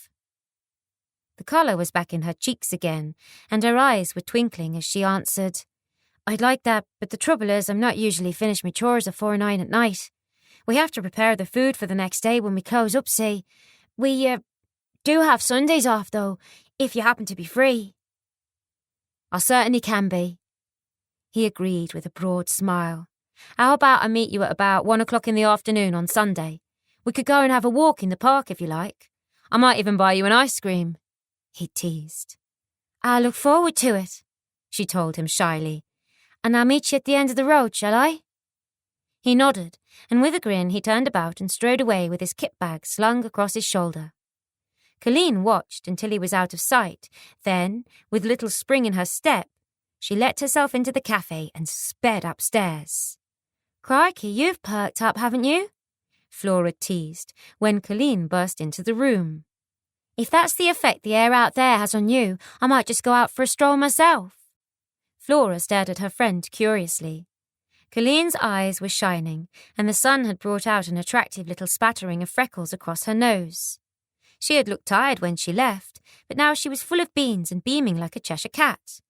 "Well, actually," Colleen suddenly felt embarrassed. "I was down at the docks, not looking where I was going, as I watched the ships come and go, when I went sprawling full length over a coil of rope, and this young man helped me up and insisted he saw me home. He was the kindest man I've ever met." "Ah." Flora grinned with amusement. "So it's like that, is it? You're well and truly smitten." "I'm not so," Colleen protested. "But then, well, I suppose he was very handsome and so kind." "And will we be seeing this paragon of virtue again?" Flora teased, pleased to see her friend looking so happy. Embarrassed, Colleen flushed as she made a great show of smoothing her skirt and keeping her eyes lowered. I did say that I might meet him on Sunday afternoon and take a walk in the park with him. Do you think I should go?" "Why, of course," Flora said encouragingly. "That's a very sensible time to meet until you get to know him a little better. There'll be lots of people about at that time." Colleen hurried down to the kitchen to make them a last drink and found that she couldn't stop smiling. But then something occurred to her, and some of the brightness left her eyes. What if he had only been being nice and he didn't show up? She supposed all she could do now was wait and see, but Sunday suddenly seemed a very long way away. And what was she to wear? None of her clothes were really good enough for a stroll in the park on a Sunday afternoon when all the toffs would be taking an airing. "I'll talk to Flora and ask her advice," she thought, as she made them a cup of cocoa. "But you must have a new outfit," Flora insisted when Colleen mentioned her dilemma. "The cafe is making a little profit now, even after we've bought the food and paid the rent, so I can afford to pay you and Jiley a little wage each week." Colleen shook her head vigorously.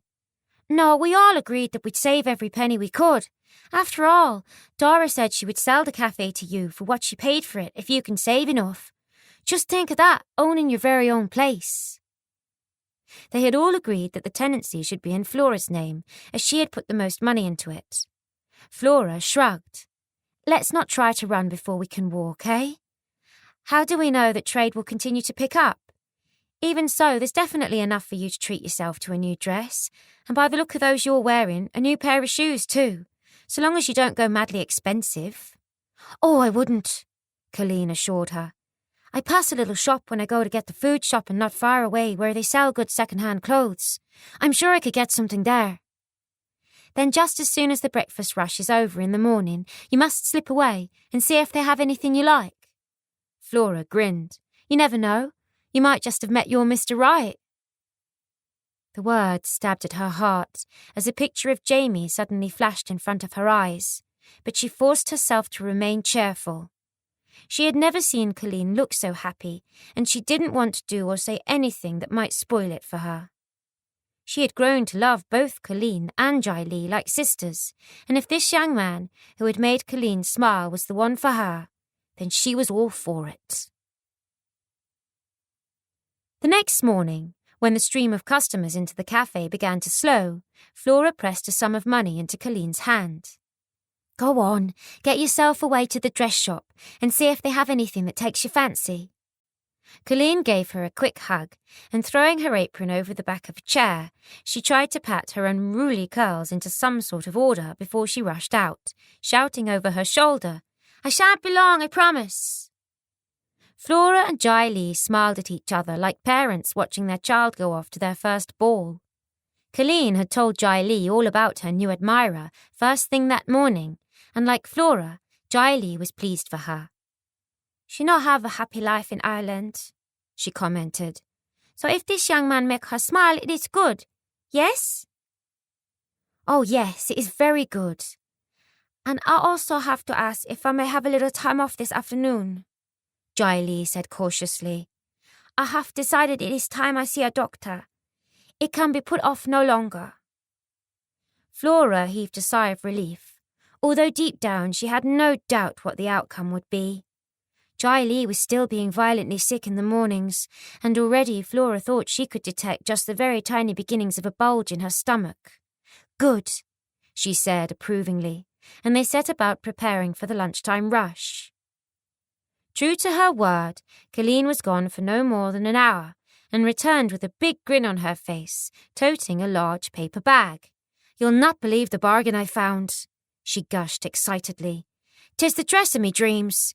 It needs taking in a little, admittedly, but I thought perhaps you'd help me with that, Flora. You've a rare flair for so-and-so, you have, and I found the most dinky pair of shoes, too." "Well, come on, don't keep us in suspense, let's see them," Flora urged, following her through to the kitchen, where Jai was preparing a huge bowl of chicken salad. Now that the weather was so hot, they were selling quite a lot of it. Colleen dropped the bag onto the table and took out a very pretty day dress in a lovely shade of green that exactly matched her eyes. It was the fashionable new ankle length, and Flora could see at a glance that it was good quality. Colleen then withdrew a pair of shoes with a tiny heel and a strap, and again both girls cooed over them. "The dress needs taking in at the sides," Colleen told them as she held it against her for inspection. "But as I said, I don't think it'll be too much of a job." "Easy as pie," Flora assured her after a quick examination of the seams. "I just hope the weather holds now, so as I don't have to be wearing my old coat and covering it up," Colleen said gloomily, and everyone chuckled. Just then, the bell above the door in the cafe tinkled, heralding a customer, so the dress was hastily pushed back into the bag and they all got to work again. As promised, Jai set off for the doctor immediately after the lunchtime rush, and Colleen and Flora watched anxiously for her return from the cafe window. However, one glance at her face when she did come back confirmed their worst fears without her saying a word. "Doctor, he say baby due about mid-February," Jai told them, as tears trickled down her cheeks. "Oh, well, it's not the end of the world," Flora consoled her. "You're not the first and you won't be the last to have a baby out of wedlock. If you do, that is, Bai could be here before then, and you could be already married." Jai shook her head. "No, if he come now, I send him away," she said with conviction. "I no let him bring up another man's child, if I keep it." She looked around at them, her expression bleak. "You want me to leave now?" "Leave?" Both girls looked horrified, then angry. "You're not going anywhere. We'll all get through this together," Flora told her sternly. "So let's have no more silly talk of leaving, eh?" Jai nodded miserably, and as Colleen and Flora put their arms about her, she thought how very lucky she was to at least have two such good friends. Chapter 26. By the time Saturday night came around, Colleen was almost bursting with excitement. Flora had sat up late into the night altering her dress for her, and on Sunday morning she happily dragged the tin bath in from the yard and placed it in the corner of the kitchen that they had curtained off. Colleen washed her hair, then brushed it till it shone, and slipped into her new finery. "Why, you look absolutely beautiful," Flora told her, and she meant every word of it. The green dress made Colleen's lovely eyes look even greener and complemented her flame-red hair perfectly.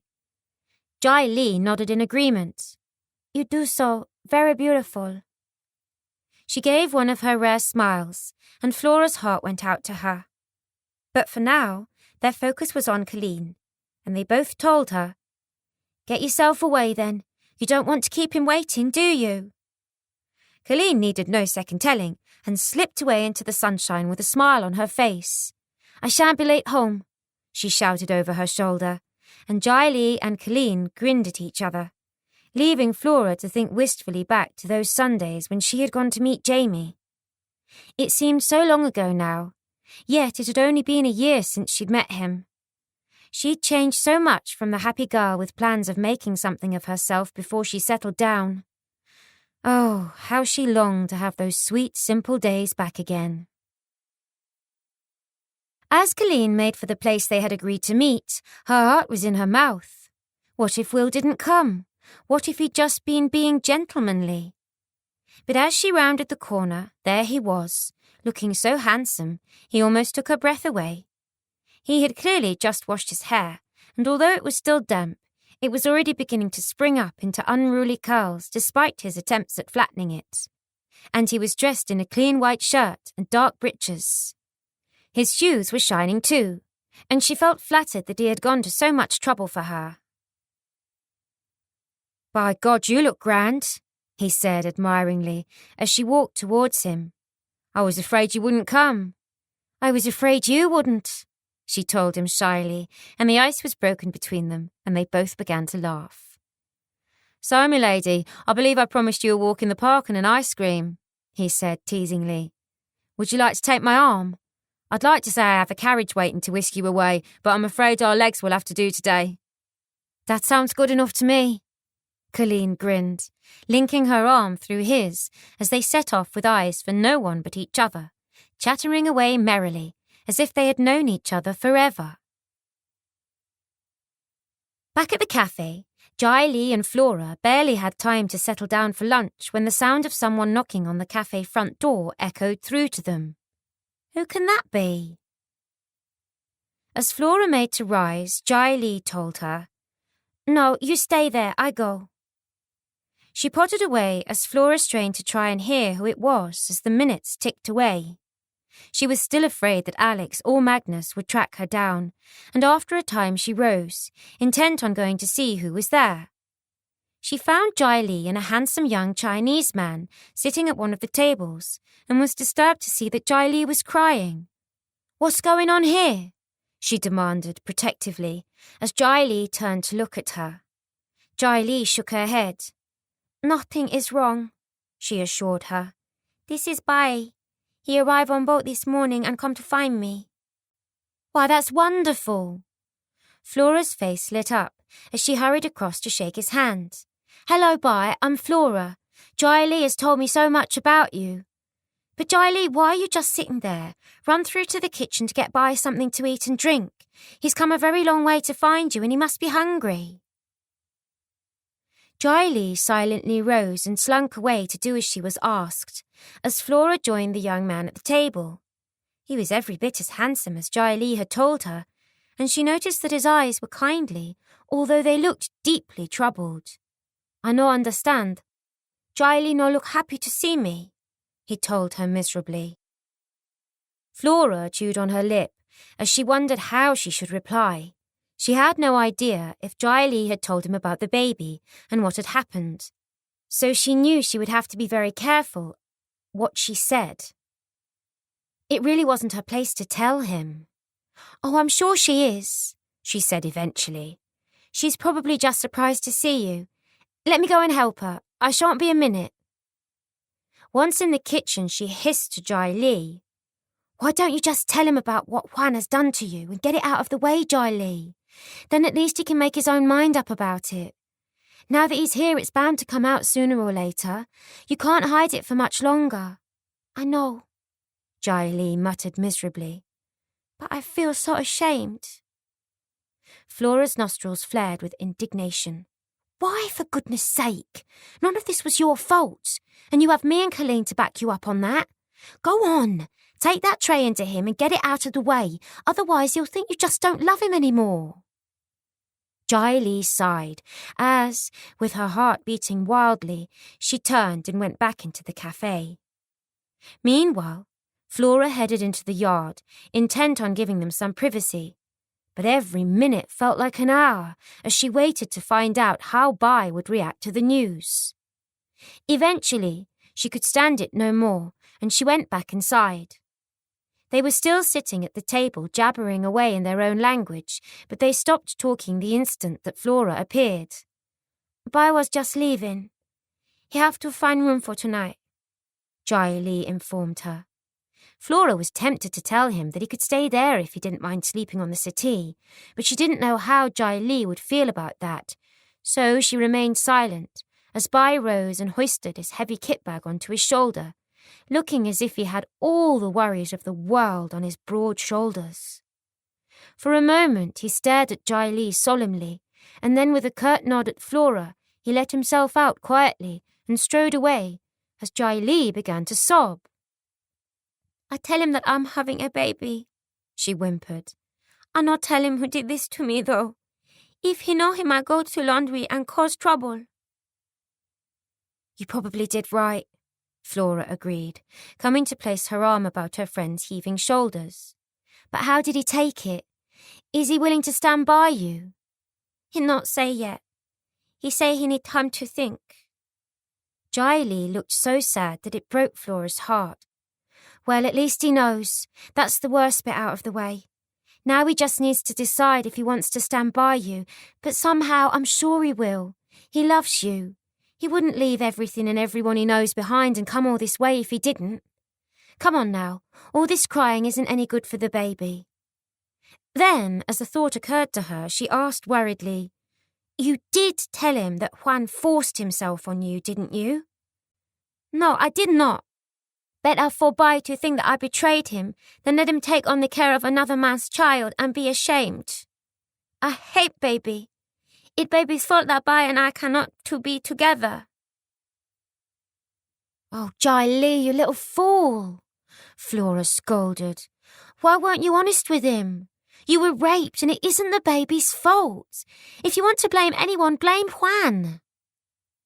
Jai Li's shoulders sagged, and after a second or two she got up and fled upstairs, sobbing wildly. Bai would come back, surely.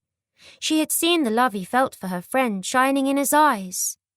All she could do was hope that he would return, and meanwhile she would persuade Jai Li to tell him the whole truth next time. Colleen returned late that afternoon, her cheeks glowing and her lovely green eyes sparkling. Hey, I've had a lovely time, she told Flora, who was kneading the dough to make the bread for the next day. We walked, and then we went into a little tea shop and Will bought us a nice bun each and a cup of tea. Flora smiled as she placed the dough onto trays and covered them to let it rise. And will you be seeing him again? Oh yes, next Sunday. Colleen had a dreamy look on her face, and Flora was pleased to see that one of her friends at least looked happy. She went on to tell her about Bai's visit, and Colleen frowned. You mean to tell me that the silly girl didn't tell the poor chap that Juan forced himself on her? She was incredulous. But he will think that she betrayed him. I know. Flora sighed and shook her head. He looked broken-hearted when he left, and who knows if he will even come back again. We must find him, Colleen declared. And when we explain what happened, he's sure to stand by her if he really loves her. But it's not as simple as that, Flora pointed out. We have no way of knowing where he is or even if he'll stay now. The two girls stared glumly at each other for a moment. Then Colleen went to get changed out of her best clothes, as Flora continued with what she had been doing. Across town, a tall young man stood gazing at the facade of Alex's house. Ben had no idea why he had gone there, but this was the address where his sister should have been living had she not perished on the Titanic. Connie would still be living there, though, and he had suddenly had the urge to speak to her and hear of Flora's last moments. His thoughts flew back to London, where his family was still mourning Flora's loss, and his heart ached. Now his mother would be dealing with his leaving too, and shame washed over him as he thought back to the fateful night when he had burgled a house and left a woman for dead. Even now, he could be being hunted as a murderer if she had not survived, which meant he would never be able to go home again. He had only intended to dock in New York and then get straight on with another ship, but now he was considering staying for a while and seeing something of the city. If he saw Connie, then at least he could write to his mother and let her know that she was safe, which was something. After attempting to smooth his hair, he approached the door of the smart townhouse and rang the bell. his heart in his mouth. It was opened by a young maid who gave him a friendly smile. "Good evening." Suddenly nervous, Ben coughed to clear his throat. "I was wondering if I might see Miss Constance, please." The girl's mouth gaped as she stared at him in confusion. I think you'd best see the mistress," she squeaked, and after ushering him into the hallway, she shot off to find her.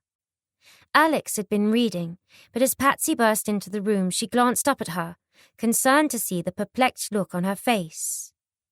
"Is anything wrong, Patsy?" she inquired gently. Well, Mum, Patsy shifted from one foot to another, looking very uncomfortable. There's a young man here asking to see Miss Constance." Alex visibly paled as her hand rose to cover her mouth. "I see." But then, pulling herself together with an effort, she told the girl, "You had better show him in." Chapter 27. Twisting his cap in his hands, Ben stared at the gentle-faced, fair-haired woman in front of him before saying, "Excuse me for bothering you, Ma'am, but I was hoping to see Miss Constance.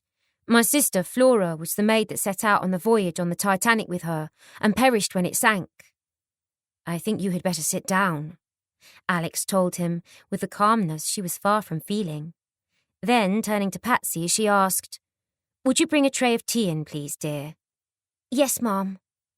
Patsy bobbed her knee, and with a last glance at the handsome young stranger, she disappeared back through the door. "I'm afraid there has been a terrible misunderstanding," she told him gently. "You see, it transpires that your sister didn't perish aboard the Titanic. It was my niece that died." "What?" Ben's mouth gaped. You mean that Flora is alive?" Alex nodded and gave him a small smile.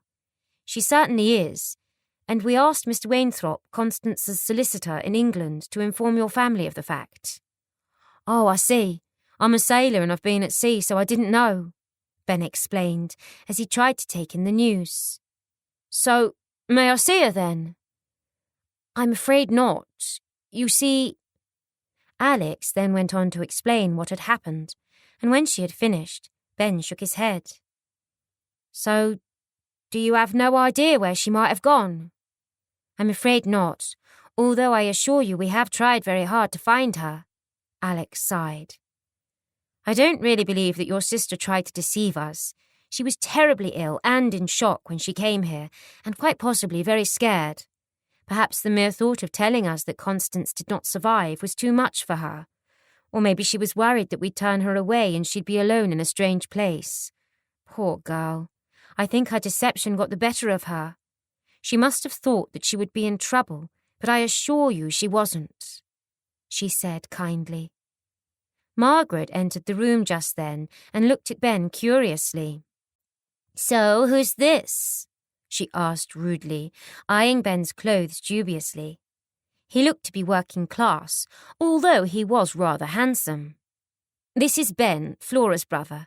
He didn't even know that she was still alive," Alex explained. "Huh," Margaret sneered. "Well, she's gone now, and good riddance to bad rubbish, that's what I say. She was a good little liar, I'll say that for her, but she couldn't keep up the pretense forever." "My sister is not a liar," Ben retaliated, angry colour burning his cheeks. "Now, please, let's not let things get unpleasant," Alex urged, and with a sneer, Margaret turned on her heel and left the room. "I apologise for my stepdaughter," Alex told him hastily. "I'm afraid that she and Flora didn't get on all that well during the time that Flora was here."